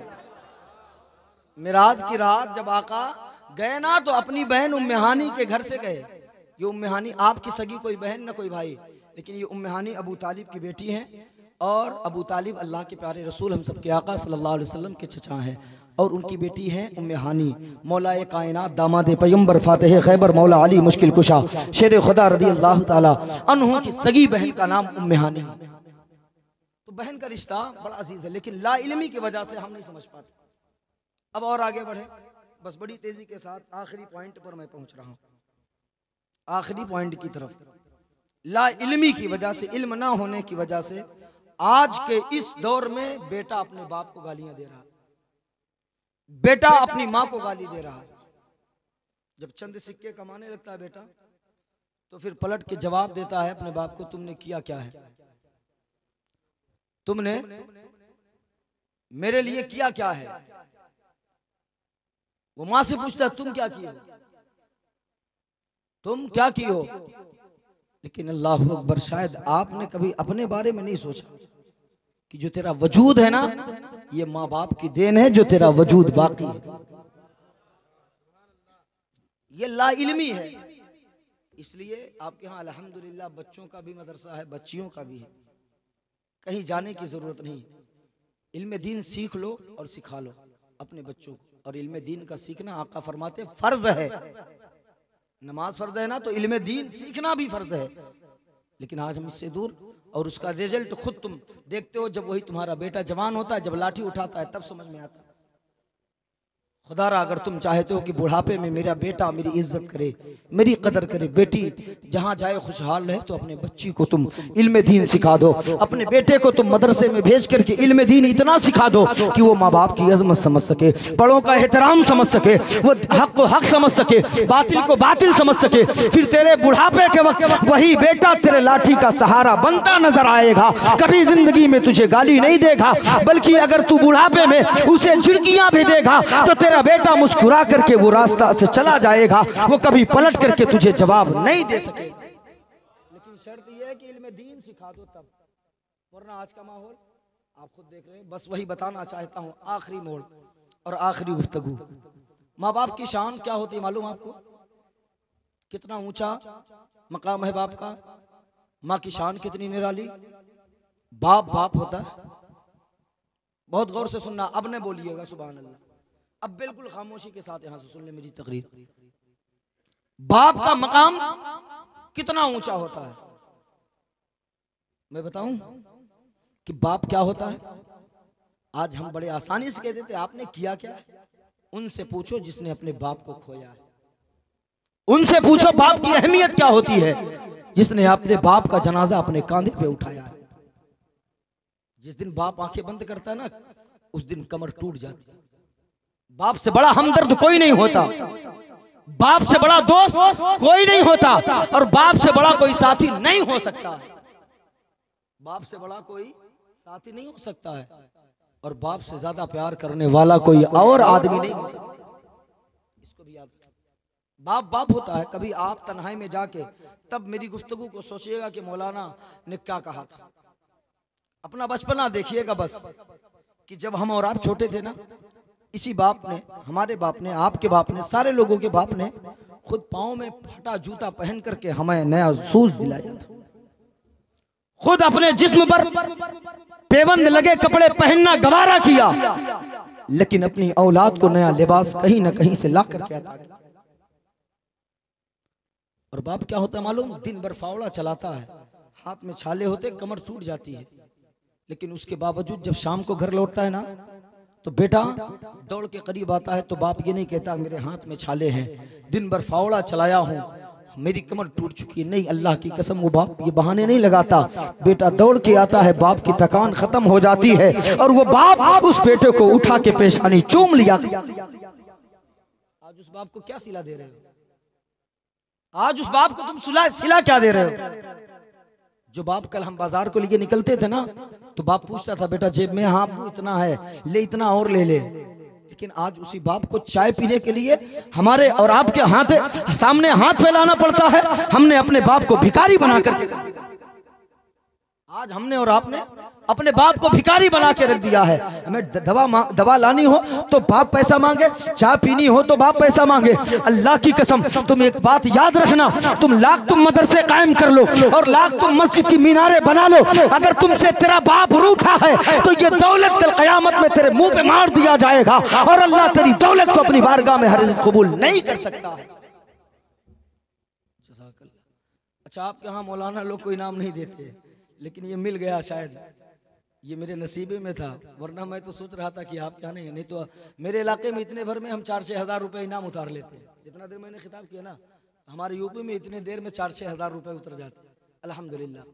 बहरे कैफ यूट्यूब पे मेरी क्लिप है, देख लें उसमें कैसे चलते हैं इनाम।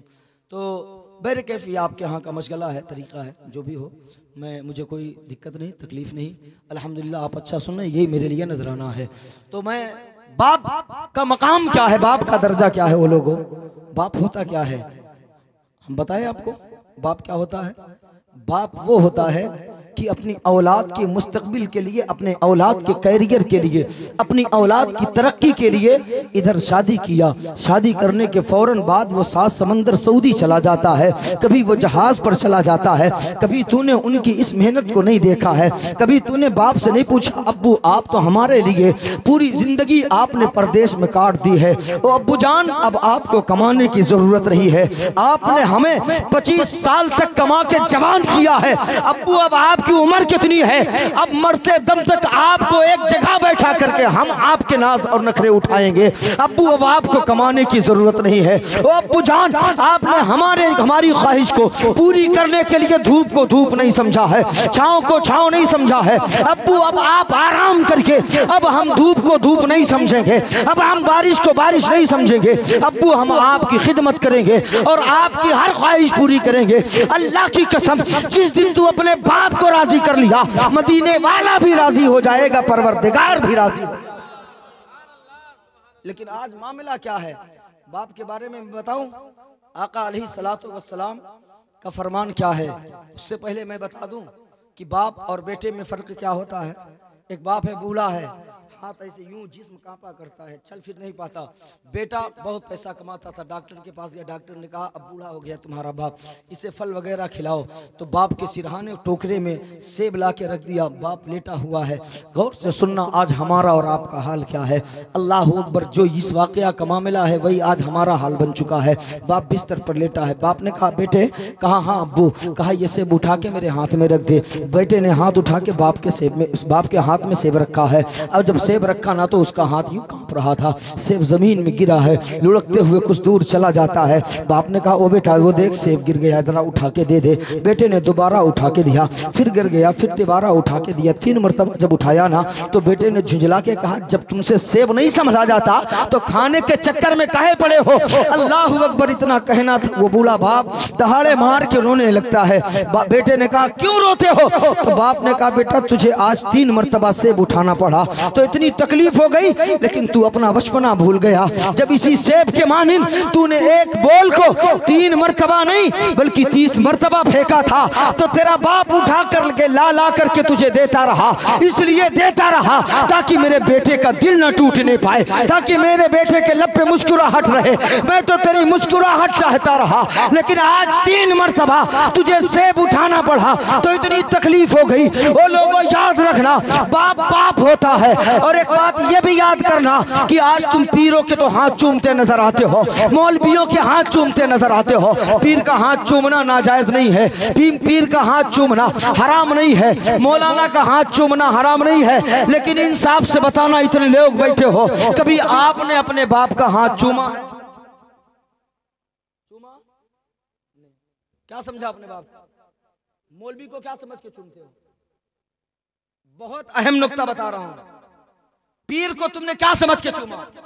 पीर है कोई भी पीर। मैं भी ताजु शरिया का अल्हम्दुलिल्लाह मुरीद हूं और मैं अपने नाम के आगे जो अजहरी लगाता हूं, मैं जामे अजहर का नहीं पढ़ा हूं बल्कि अपने पीर का नाम लगाता हूं बरकतन, और अल्लाह ने उसका फैज हमें दिया है। पीर कोई भी हो, ये उलमा बैठे हैं, किसी पीर के बारे में न कुरान में है न हदीस में है कि पीर जन्नत का दरवाजा होता है। किसी पीर के बारे में नहीं कि पीर जन्नत का दरवाजा होता है। लेकिन इन्हीं उलमा से पूछो कि एक बाप के लिए क्या हुक्म है, तो आका फरमाते हैं कि जन्नत माँ के कदमों के नीचे है लेकिन बाप उसका दरवाजा हुआ करता है। अगर खाली माँ को राजी करोगे तो जन्नत तो तुम्हारी है लेकिन दरवाजा नहीं खुलेगा। जन्नत में जाने के लिए तुम्हें बाप को भी राजी करना पड़ेगा और अपने माँ को भी राजी करना पड़ेगा। नारे तकबीर, नारे रिसालत, अज़मते वालिदैन, अज़मते वालिदैन, नारे तकबीर, नारे रिसालत। तो दुआ, पीर साहब मुसीबत में हुए, मौलाना साहब दुआ करा दें, हमारा काम नहीं चल रहा, इमाम साहब दुआ कर दें, मेरा बच्चा बहुत तकलीफ में है, मेरा कारोबार नहीं चल रहा, मैं बहुत परेशान हूँ, मेरे घर में बरकत नहीं। मुफ्ती साहब आप दुआ कर दे, पीर साहब आ गए तो फिर दुआ कर दे। लेकिन अपने बाप से क्यों नहीं दुआ कराते? शायद आपको मालूम नहीं, इसलिए कहता हूं इल्म दीन सीखो। अगर इल्म दीन सीखे होते ना तो तुम्हें मालूम होता कि बाप का मकाम क्या होता। बाप का मकाम क्या होता है? आका फरमाते हैं, उलमा का बयान है कि एक आलिम दुआ करे, ये उलमा दुआ करे, ये रब की मर्जी है, कबूल करे, बोले कबूल करे ना करे। एक मुफ्ती दुआ करे, अल्लाह की मर्जी, कबूल करे, जोर से बोले कबूल करे ना करे। और एक सैयद दुआ करे, ये भी अल्लाह की मर्जी, कबूल करे ना करे। तेरा मेरा पीर दुआ करे, अल्लाह की मर्जी, कबूल करे ना करे। लेकिन हम सब के आका फरमाते हैं कि जैसे मुझ मोहम्मद की दुआ मेरी उम्मत के हक में है, अल्लाह कभी रद्द नहीं फरमाता, वैसे बाप की दुआ बेटे के हक में हुआ करती है, अल्लाह बाप की दुआ कभी रद्द नहीं फरमाता। लेकिन बाप से दुआ नहीं कराते, हम तो ये समझते हैं इसकी औकात क्या, इसकी अहमियत क्या है, इससे काहे दुआ करा।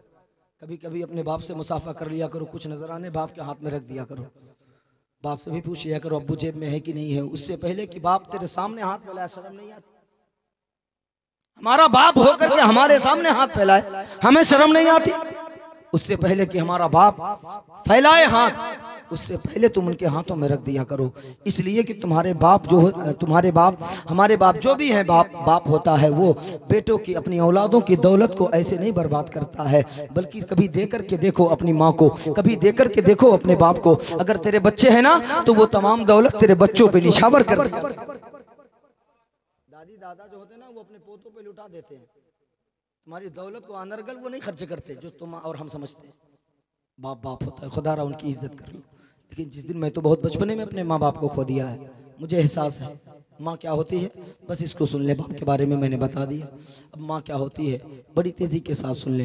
ये और बात है कि आज अगर माँ बूढ़ी हो गई, खांसी आती है, तो फिर बेटा कहता है अम्मी तू दूसरे कमरे में हो जा, तेरी खांसी से हम लोग सो नहीं पाते, है ना? ऐसा है, होता है। लेकिन कभी हमने बिस्तर पे जाके तन्हाई में नहीं सोचा कि जब आज के ज़माने में पैम्पर्स चला है और बिस्तर इफरात है, लेकिन उस ज़माने में ये सब नहीं था। तो कलोट बांधे जाते थे, कपड़े बांधे जाते थे, और जब ठंड का मौसम होता है ना, तो बच्चे अक्सर ज़्यादा पेशाब करते हैं। तो जब कतरी भीग जाती थी ना, एक कोने पर जब पेशाब होता तो माँ दूसरे कोने पे चली जाती तुझे लेकर के। लेकिन जब पूरी कतरी भीग जाती थी तो तब हमारी और आपकी माँ ये सोचती थी, अगर मेरा लाल इस पेशाब में लेटा रहा तो सर्दी में जकड़ जाएगा। खुद उस पेशाब में लेट करके तुझे अपने सीने पे सुलाया करती थी।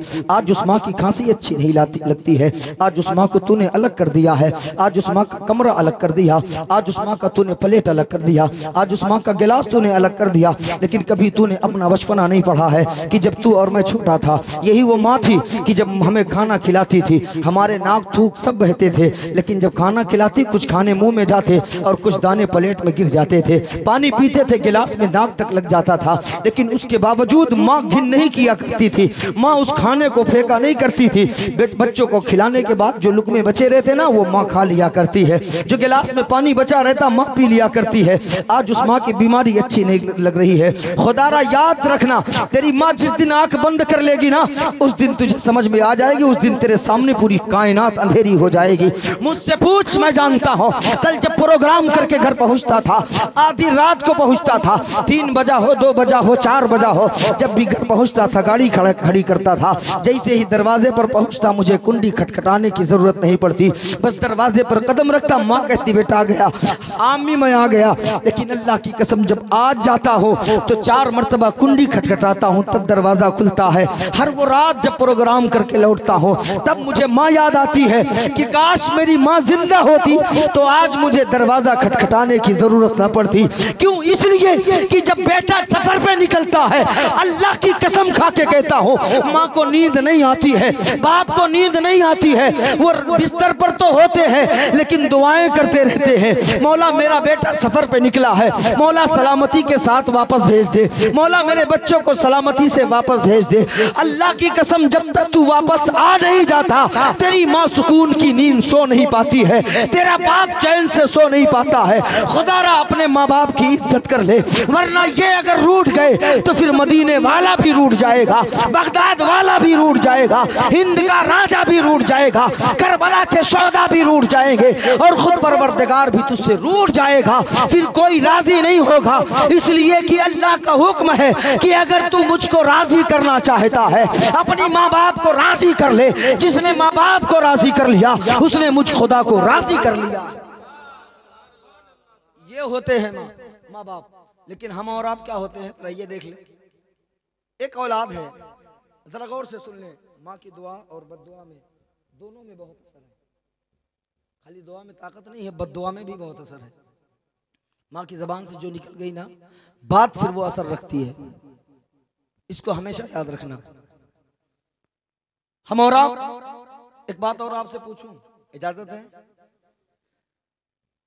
रमजान शरीफ में आप अपने बच्चों को, बीवी को ले जाके मार्केट में जाते हैं, आप कपड़ा दिलाने? अम्मी को लेके गए हो कभी? क्यों, क्या समझा आपने? बीवी सब कुछ। जिसने 9 महीना अपने पेट में रखा, तकरीबन 2 साल तक अपने खूने जिगर को पिलाया, फिर उसके बाद 3 साल तक तेरे पेशाब पखाने को धुलती रही, वो माँ अच्छी नहीं लग रही है? बीवी के आगे फेल। लेकिन कभी माँ के बारे में सोचे आप? मैं दिखाता हूं एक झलक, और गौर करना मेरे जुमले पे। मैंने कहा यहां से सुनोगे तो आंखें भीग जाएंगी। जब हम और आप छोटे थे ना, तो हमारे माँ बाप दुकान पे लेके जाते है ना, फिर दुकान वालों से कहते कपड़ा दिखाओ, तो बहुत सारे कपड़े दिखाते, और उसके बाद माँ एक एक कपड़ा उठा के हमारे ऊपर लगाती। नहीं ये अच्छा नहीं लग रहा, ये मेरे बेटे पे नहीं अच्छा लग रहा, नहीं ये अच्छा नहीं है, ये अच्छा नहीं है। जूते की दुकान पे माँ पहुंची है, ये जूता नहीं अच्छा है, ये जूता नहीं अच्छा। क्यों? ताकि मेरी औलाद का दिल न टूटने पाए। आज तूने तो अपनी औलाद को उसके पसंद का दिलाया है, अपनी बीवी को उसके पसंद का दिलाया है, लेकिन तूने अपनी माँ को लावारिस समझ रखा है। इसलिए तू अपने माँ को लेकर के नहीं गया। तू तो ये सोचता था कि माँ को लेकर के जाऊंगा, कहीं ऐसा ना हो कि माँ महंगा सूट खरीद ले, कहीं ऐसा ना हो माँ महंगा चप्पल खरीद ले। मैं मिंबर से कह रहा हूँ, इतनी मेरी माएँ बहनें बैठी हैं, अगर मैंने गलत जुमला कहूँ तो वो किसी से भी कहलवा देंगी कमरे में, मैं अपनी बात को वापस ले लूंगा। लेकिन अगर बात सच्ची हो तो मेरी माए मेरे लिए सिर्फ दुआ कर दे। अल्लाहू अकबर। ये हम और आप सोचते हैं कि माँ को लेके जाएंगे बाजार तो फिर उसके पसंद का कपड़ा दिलाएंगे तो महंगा खरीद लेगी, उसके पसंद का चप्पल दिलाएंगे तो महंगा खरीद लेगी। अल्लाह की कसम, तेरी बीवी महंगा खरीद सकती है, तेरा बेटा महंगा खरीद सकता है, तेरी बेटी महंगा खरीद सकती है, लेकिन अल्लाह की कसम तेरी माँ उतने ही पैसे की खरीदेगी जितनी तेरी औकात है, जितनी तेरी बसात है। उससे भी कम पैसे में वो अपना कपड़ा लेना चाहेगी, क्योंकि उसे हर वक्त में अपने बेटे की खुशी नजर आती है। हमारे बेटे को कोई तकलीफ ना हो, वो हमेशा अपनी औलाद को खुश देखना चाहता है, वो कभी तकलीफ में नहीं देखना चाहते अपनी औलाद। नहीं यकीन है तो आप परदेश, यहाँ बहुत सारे लोग रहते हो, आते हो तो भाई पूछता है भाई क्या लाए मेरे लिए, बेटा पूछता है अब्बू क्या लाए मेरे लिए, बहनें पूछती हैं। लेकिन माँ की जब नजर पड़ती है ना, कितना भी तुम मोटे होके आओ, कितने भी तुम वहां से तंदुरुस्त होके आओ, लेकिन माँ का एक जुमला है, उसके नजर में तुम मोटे नहीं दिखोगे, क्योंकि परदेश थे ना, तो वो तुमको यही कहती है बेटा तू खाना नहीं खाता था क्या? बताओ ये है क्या? अल्लाह की कसम, ये माँ का दर्द है, ये माँ का प्यार है। और एक माँ बाप है जो बगैर मकसद के अपनी औलाद से प्यार किया करते हैं, वरना हर कोई मकसद से प्यार करता है। एक माँ की जात है, बाप है जो बगैर किसी लालच के अपनी औलाद से प्यार करते हैं। ये मत समझना कि अगर इतना, बहुत से लोग कहते हैं मौलाना आप बयान करते हो माँ बाप के हवाले से, एक बात बताओ, अगर माँ बाप को इतना प्यार है अपने औलाद को 7 समंदर बाहर क्यों भेजते हैं? 7 समंदर पार क्यों भेजते हैं? जहाज पे क्यों भेजते हैं? मैं बताता हूँ आपको क्यों भेजते हैं। कभी आपने माँ से पूछा कि अम्मी क्यों भेजती है? वो नहीं गवारा करती कि तू उसके निगाह से ओझल हो। नहीं तो पूछ लेना गांव के बड़े बूढ़ों से कि बचपन में जब तू 5 मिनट के लिए नहीं दिखता था ना, तो तेरी माँ बेचैन हो जाती, तेरी माँ गली गली कूचे कूचे तुझे तलाश करती थी। फिर सोच आज वो कैसे अपने सीने पे सब्र का सिल रख करके तब तुझे रुखसत कर रही है। किसके लिए मालूम? ताकि मेरे औलाद के मुस्तकबिल अच्छा हो जाए, ताकि मेरा बच्चा का मकान अच्छा बन जाए। वरना पूछ लेना जाके घर अपनी माओ से कि अम्मी मौलाना ने क्या कहा था। जब तुम परदेश में होते हो ना, ईद का दिन, बकरीद ईद का दिन, रबीउल अव्वल का दिन, कोई भी जब त्योहार आता है ना तो माँ बाप के सामने खाना आते हैं, हमने देखा है। तो फिर जब माँ के सामने या बाप के सामने खाना आता है, माँ लुकमा उठाती है, मुंह के करीब लेके जाती, आंखों से आंसू छलक जाते हैं। छोटा भाई पूछता है अम्मी तेरे आंख से आंसू कैसे है? तब तेरी माँ रो के कहती है उस बच्चे से, तेरे छोटे भाई से, क्यों मेरे बेटे सुन, मैं तो आज ईद का दिन है खाना खा रही हूँ, पता नहीं मेरे बेटे ने अब तक खाना खाया कि नहीं खाया है। मैं तो नया लिबास पहन ली हूँ, लेकिन पता नहीं मेरा बेटा परदेश में है, पता नहीं मेरे लाल ने अब तक कपड़ा पहना है कि नहीं पहना है। पूछ तो सही कभी माँ के करीब बैठ करके, कभी पूछ तो अपने बाप से कि कितने किस मोड़ पे तुझे याद करके नहीं रोया है। रात रात को माँ बाप को नींद नहीं आती जब तू परदेश में रहता है। वो माँ बाप हुआ करते हैं, खुदारा माँ बाप की कदर कर लो, माँ बाप की इज्जत कर लो, वरना ये रूठ गए तो जमाना रूठ जाएगा, ये रूठ गए तो परवरदिगार रूठ जाएगा। एक माँ है, अल्लाह अकबर, उसका एक बेटा है, और वो कौन है मालूम? मालिक इब्ने दीनार है। मालिक इब्ने दीनार जब हज करने गए ना, तो हज करके आप फरमाते हैं कि मैं लेटा हुआ था अपने कमरे में, यानी जो कैंप पे लगता था उस जमाने में, उसमें मैं लेटा हुआ था। मालिक इब्ने दीनार फरमाते हैं 2 फरिश्ते आए ख्वाब में, और एक दूसरे से कहते हैं इस मर्तबा बहुत भीड़ थी। तो दूसरे ने कहा अल्लाह ने सबका हज कबूल कर लिया। तो उस फरिश्ते ने कहा नहीं, एक है जिसके हज को अल्लाह ने कबूल नहीं किया। गौर से सुनना, आज बहुत ऐसे हैं, माँ को पालिश मारा हुआ है, बेटा हज करने चला जा रहा है, बाप चलने से कासिर है, उसको बेटे की जरूरत है, और बेटा उम्रे पे भगा जा रहा है। ऐसा उम्र और ऐसा हज ना तुम्हारे मुंह पे मार दिया जाएगा।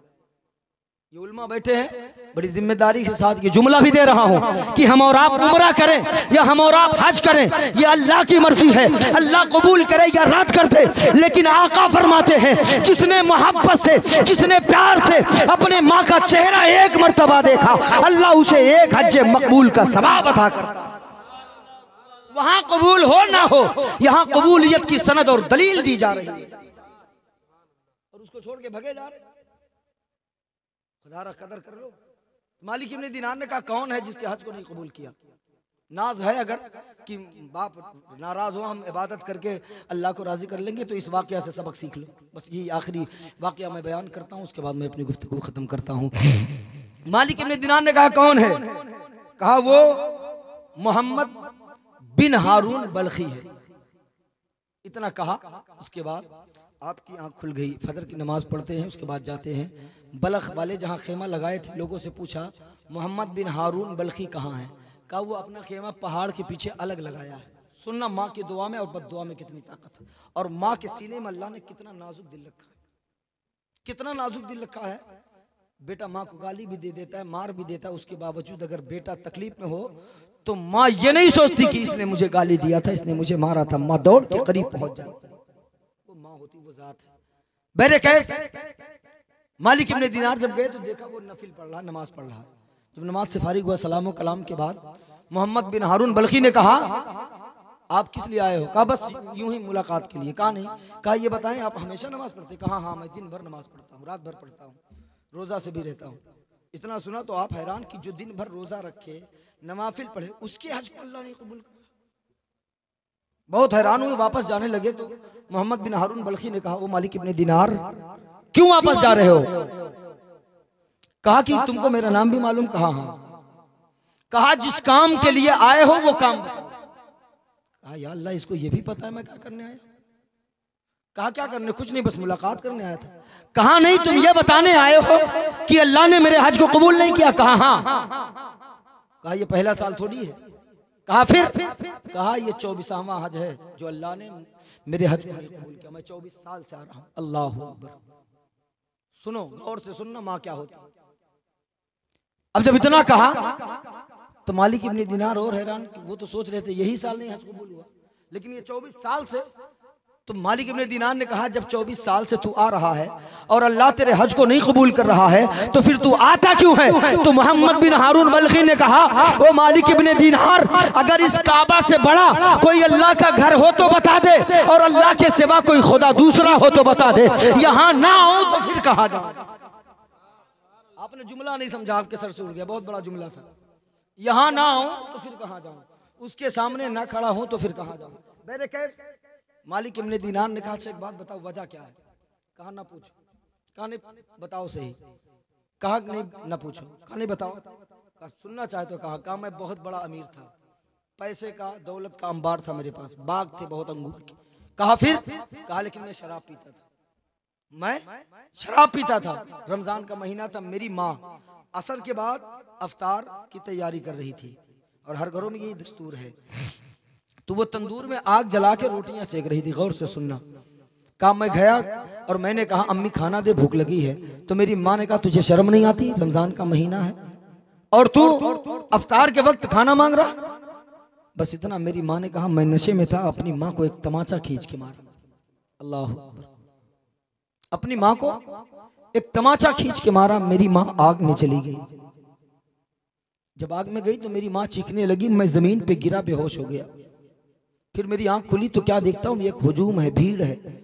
मेरी माँ को लोग निकाले। मेरी माँ कहती है वो लोगों, मुझे मौत अगर आ जाए तो मुझे दफन कर देना, लेकिन मेरे बेटे को मेरे जनाजे में मत आने देना,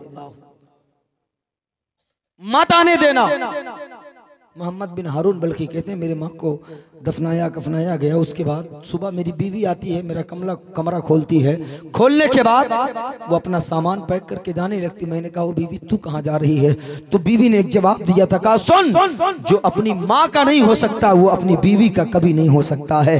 अल्लाह अकबर। इतना कह के मेरी बीवी चली गई। उसके बाद जितनी दौलत थी, जितने बागात थे, मैंने सब अल्लाह के राह में लुटा दिए, सब अल्लाह के राह में खर्च कर दिए। कहा फिर मोहम्मद बिन हारून बल्कि ने यूं कंबल हटाया और कहा देख रहे हो मेरा एक दहिना हाथ नहीं है, मेरा बाजू नहीं। कहा हाँ। कहा यह कैसे कटा? कहा यह कटा नहीं है। कहा फिर? कहा इसी हाथ से अपनी माँ को तमाचा मारा था, इसलिए जब सब तबाह हो गया तो मैंने अपनी माफी के लिए अपने बाजू को खुद काट करके फेंक दिया है। उसके बावजूद भी 24 साल से मैं तवाफे काबा कर रहा हूँ, फिर भी अल्लाह मेरी हज को कबूल नहीं कर रहा है। वो चंद सिक्के मस्जिद और मदरसे में देकर इतराने वालों, याद रखना अगर तुझसे तेरी माँ रूठी है, तुझसे तेरा बाप नाराज है, तो पूरी दौलत भी लुटा दे, फिर भी खुदा तुझसे राजी नहीं हो सकता।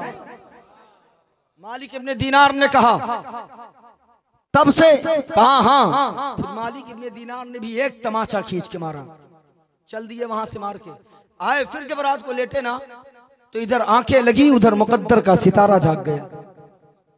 मालिक इब्ने दीनार की आंख लगी, मुकद्दर का सितारा जागा, मदीने वाले की जलवागरी हुई। अल्लाह के रसूल तशरीफ लाए। कहा ओ मालिक इब्ने दीनार, तूने मोहम्मद बिन हारून बल्खी को क्यों मारा? कहा या रसूल अल्लाह वो अपने माँ का कातिल है। अब जुमला सुने, माँ क्या होती है। आका फरमाते हैं कि मोहम्मद बिन हारून बल्खी को क्यों मारा? कहा वो अपनी माँ का कातिल है। आका फरमाते हैं वो मालिक इब्ने दीनार, जो मैं जानता हूँ वो तू नहीं जानता है। कहा हाँ या रसूल अल्लाह। आका फरमाते हैं जिस माँ की वजह से अल्लाह उसके हज को नहीं कबूल कर रहा है, कल कयामत में उसी माँ की वजह से अल्लाह उसे जन्नत में दाखिल कर। कहा कैसे या रसूल अल्लाह, कैसे? आका ने फरमाया जब कयामत का दिन होगा, अल्लाह उसके माँ के सामने, सुन, इतना करने के बाद फिर भी माँ का दिल अल्लाह जाने कैसा दिल माँ के सीने में रखा है रब ने कि उसके दिल में रहम ही आ जाता है। इतना करने के बाद भी जरा देखे कयामत का मंजर। आका फरमाते हैं फिर उसके सामने उसके बेटे को अल्लाह हुक्म देगा, फरिश्तों इसे लेकर के जहन्नम में जाओ। फरिश्ते लेकर के चलेंगे, ये चलेगा तो लेकिन पलट पलट करके माँ को देखेगा, पलट पलट करके माँ को देखेगा। जब जहन्नम के करीब जाएगा तब कहेगा अम्मी बचा ले, अम्मी मुझे माफ कर दे। अल्लाह अकबर। माँ कुछ नहीं बोलेगी। फिर बेटा कहेगा अम्मी दुनिया में मेरी उंगली जलती थी तो तेरे आंख से आंसू निकल जाता था, अम्मी मेरे पाँव में कांटा चुभता था तो तेरे आंख से आंसू निकलता था, अम्मी आज दुनिया की आग नहीं है, वो मेरी माँ आज जहन्नम की आग है, मुझे जहन्नम में डाला जा रहा है। तब वो माँ तड़प के कहेगी ओ बारी के ताला मेरी औलाद को माफ कर दे, इसलिए कि मैंने अपनी औलाद को माफ कर दिया है। रब्बे काबा इरशाद फरमाएगा ओ मेरी बंदी दुनिया में इसने तुझे आग के हवाले किया था, आज तू जहन्नम के आग के हवाले कर दे। तब माँ तड़प के कहेगी ओ बारी के ताला तूने माँ के सीने में बहुत नाजुक दिल रखा है, मैंने इसे बख्श दिया है, है, मैंने माफ कर दिया है, ओ मौला तू भी माफ कर दे। तो रब्बे काबा फरमाएगा, ओ फरिश्तों, जब इसकी माँ ने माफ कर दिया तो मैं तो 70 माओं से ज्यादा प्यार करता हूँ, मैंने भी इसे माफ कर दिया है। माँ की दुआ के सदके में अब इसे जहन्नम में नहीं बल्कि माँ की दुआ के सदके में जन्नत में दाखिल फरमा। नारे तकबीर, नारे रिसालत, अज़मते वालिदैन, अज़मते वालिदैन, नारे तकबीर, नारे रिसालत। खुदारा माँ बाप की इज्जत करें, माँ बाप की कदर करें, माँ बाप से प्यार करें। माँ बाप बहुत कीमती और अनमोल नेमत है अल्लाह की, जहाँ तक हो सके इनकी खिदमत कर लो। कभी इनकी कुरान में है वबिल वालिदैन एहसाना, कुरान में है कि अपने माँ बाप को उफ तक न कहो, अपने माँ बाप के साथ उसने सलूक से पेश आओ। अल्लाह अकबर, माँ की शान बड़ी निराली है। खुदारा इमाम हुसैन से, इमाम हसन रदी अल्लाह ताला अन्हों से हज़रत फ़ातिमा ज़हरा ने कहा, ओ मेरे लाल हुसैन तो कभी कभी खा लेता है, तू आज तक जवान हो गया कभी अपने माँ के साथ बैठ के नहीं खाता, कभी अपने माँ के साथ नहीं खाता। अब जरा गौर से सुनिए, ये कौन है? ये औलादे रसूल हैं, जरा देखें कितना एहतराम है माँ का। अल्लाह अकबर। इमाम हसन रोने लगते, कहा अम्मी हाँ मेरा भी दिल चाहता है आपके साथ खाना खाऊं, लेकिन इसलिए नहीं खाता कि दस्तरखान पे खाने लगे रहेंगे और हो सकता है कि आपका दिल चाहता हो कि वो चीज़ उठाएं और उससे पहले हसन उठा ले तो माँ की शान में तौहीन हो जाएगी, इसलिए अम्मी मैं नहीं चाहता कि मेरी माँ की तौहीन हो। अम्मी जान इसलिए मैं आपके साथ खाना नहीं खाता, इसलिए कि आपकी नजर किसी लुकमे पर हो और हसन वो लुकमे को उठा ले, ये हसन को फिर गवारा नहीं है। अल्लाह अकबर। इतना एहतराम है। ये कौन है? जन्नत के नौजवानों के सरदार हैं। माँ का इतना एहतराम है, हमें इनको छोड़ दो, ये तो इमाम हसन है। आदरा देख, जिस नबी के सदके में अल्लाह ने पूरी कायनात का वजूद बख्शा है, वो आका फरमाते हैं, सहाबा फरमाते हैं कि आका मिंबर पे रहते और जब आपकी माँ जिसने पैदा नहीं किया था फकत दूध पिलाया था, वो दाई हलीमा जब आ जाती आका मिंबर से नीचे उतर जाते थे, अपनी चादर को जमीन पे बिछा देते और अपनी माँ दाई हलीमा को बैठाते। सहाबा फरमाते हैं जितनी देर दाई हलीमा बैठी रहती आका कुछ और ना करते बल्कि अपनी माँ दाई हलीमा की तारीफ बयान किया। वही आका फरमाते हैं कि काश मेरी माँ जिंदा होती। बचपने में आपकी अम्मी का इंतकाल हुआ, पैदा होने से पहले आपके वालिद का इंतकाल हुआ और फिर बचपने के आलम में आपकी अम्मी हजरत आमिना रज़ी अल्लाह ताला अन्हा का इंतकाल हुआ। आका फरमाते हैं काश काश मेरी माँ जिंदा होती और मुझे बुलाती, मैं खुदा के सामने खड़ा रहता, यानी मैं नमाज में रहता, मेरी माँ बुलाती, मैं नमाज को छोड़ करके अपनी माँ के करीब आ करके दुनिया को ये बता देता कि माँ की शान क्या हुआ करती है। ये है माँ। बस आखिरी जुमला, माँ की दुआ में कितनी ताकत है। अब देखना चाहता हूँ, इतनी देर मैंने बयान किया है आपसे और आप क्या दे करके रुखसत करते हैं। आखिरी जुमले को किस तरीके से आप नवाजते हैं और किस तरीके से दादो तहसीन देते हैं। मैं आखिरी जुमला माँ की दुआ के हवाले से देता हूँ, अगर समझ में आ जाए तो इस्तकबाल करना। अल्लाह अकबर। उल्मा फरमाते हैं माँ की दुआ में तो अल्लाह ने इतनी ताकत रखी है कि 40 ऐसे वली जिनकी दुआ अल्लाह कभी रद्द न करता हो। एक तरफ तन्हा तेरी माँ एक तरफ और बीच में तू, 40 वली मिल करके जिनकी दुआ अल्लाह कभी रद्द न करता हो। वो 40 वली मिल करके तेरे हक में बद्दुआ करे और तन्हा तेरी माँ तेरे हक में दुआ करे। उल्मा फरमाते हैं कि अल्लाह तबारक व तआला 40 वलियों की बद्दुआ को रद्द कर देगा, तन्हा तेरी माँ की दुआ को अपनी बारगाह में कबूल फरमा ले।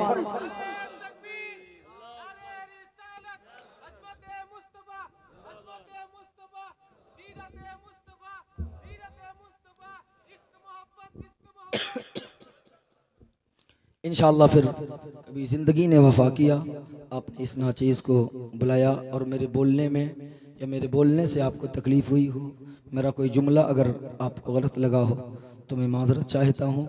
और बस चलते चलते माँ पर मैंने इतनी देर गुफ्तगू की है, जिसको जिसको अपनी माँ की दुआ।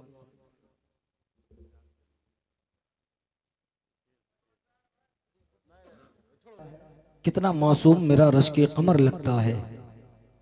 इतनी देर मैंने माँ के हवाले से बोला, यार मेरे भाई बोल दे माँ के नाम से जिसने दूध पिलाया है।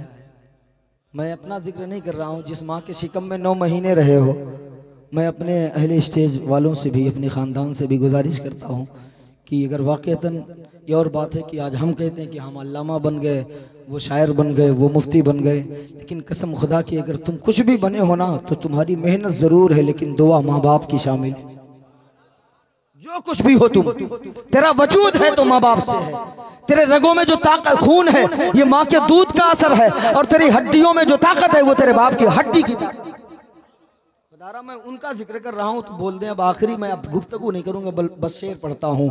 कितना मासूम मेरा रश के कमर लगता है, बावजू हो के भी छूते हुए डर लगता है। हमें ये वो शेर है जिसपे हंगामा होता है, लेकिन आप न जाने कैसे सुन रहे हैं। पहला इत्तेफाक है मेरा आपके दयार में। कितना मासूम मेरा रश के कमर लगता है, आज हम माँ को धक्के भी देते हैं, गाली भी, लेकिन शायर क्या कहता है, कितना मासूम मेरा रश के कमर लगता है, बावजू हो के भी छूते हुए डर लगता है। और प्यार करते हैं मुझे सब ये जमाने वाले, प्यार करते हैं मुझे सब ये जमाने वाले, ये मेरी माँ की दुआओं का असर लगता है, ये मेरी माँ की दुआओं का असर लगता है। और ख्याले यार हर एक गम को टाल देता है, ख्याले यार हर एक गम को टाल देता है, सुकूने कल्ब को तेरा जमाल देता है। ये मेरी माँ की दुआओं का फैज़ है मुझ पर, ये मेरी माँ की दुआओं का फैज़ है मुझ पर। मैं डूबता हूँ समुंदर उछाल देता है, मैं डूबता हूँ समुंदर उछाल देता है। मैं लड़खड़ा रहा था अचानक संभल गया, माँ की दुआ मिली तो मुकद्दर बदल गया। मैं लड़खड़ा रहा था अचानक संभल गया, माँ की दुआ मिली तो मुकद्दर बदल गया। और दस्ते करम उठा के दुआ माँ ने कर दिया, मुश्किल को एक पल में, मुश्किल का एक पल में जनाजा निकल गया, मुश्किल का एक पल में जनाजा निकल गया। आखिरी 4 मिसरा, चौथे मिसरे पे पूरा मजमा खड़ा होकर इस्तकबाल कर लेगा और उसी पे सलातो सलाम पढ़ लिया जाएगा। आखिरी 4 मिसरा। अच्छा लग रहा है पूरे जलसे में मेरे बड़े भाई को ही समझ में आया है, इतनी देर से मैं शायरी कर रहा हूँ। अच्छा एक इम्तिहान ले लें, आपका ले लें इम्तिहान एक। अच्छा देखना है, मैं आखिरी 4 मिसरा पढ़ता हूँ। चौथे मिसरे में माँ के दूध का जिक्र है। क्या है, क्या है? माँ के दूध का जिक्र है। और हकीकत यही है, माँ जो दूध पिलाती है वो दूध नहीं होता, वो खून होता है। माँ दूध की शक्ल में पिलाती है, इसलिए कहा जाता है कि माँ अपनी औलाद को खूने जिगर से पाला करती, अपने खूने जिगर से पालती। इतनी देर में 1.5 घंटा से ज़्यादा खिताब किया, माँ बाप की इज़्ज़त बयान की, आपने बहुत अच्छा सुना, मुबारकबाद पेश करता हूँ। अब मैं सिर्फ आपको इम्तिहानन देखना चाहता हूँ। चौथा मिसरा पे तमाम तर लोग खड़े होंगे और जिसको अपनी अम्मी से ज़्यादा प्यार होगा वो एक लोग इनाम देगा। अब वो कौन होगा वो आप फैसला करें। मैं पढ़ता हूँ 4 मिसरा, आखिरी चौथे मिसरे पे देखता हूँ कौन है जो सबसे ज़्यादा अपनी माँ से प्यार करता है। और पूरे लोग खड़े होकर इस्तकबाल कर लेंगे, सलातो सलाम हो जाएगा। शायर कहता है, नेमत के एवज वो कोई उजरत नहीं मांगी, नेमत के एवज वो कोई उजरत नहीं मांगी, दुनिया से कभी हस्बे ज़रूरत नहीं मांगी।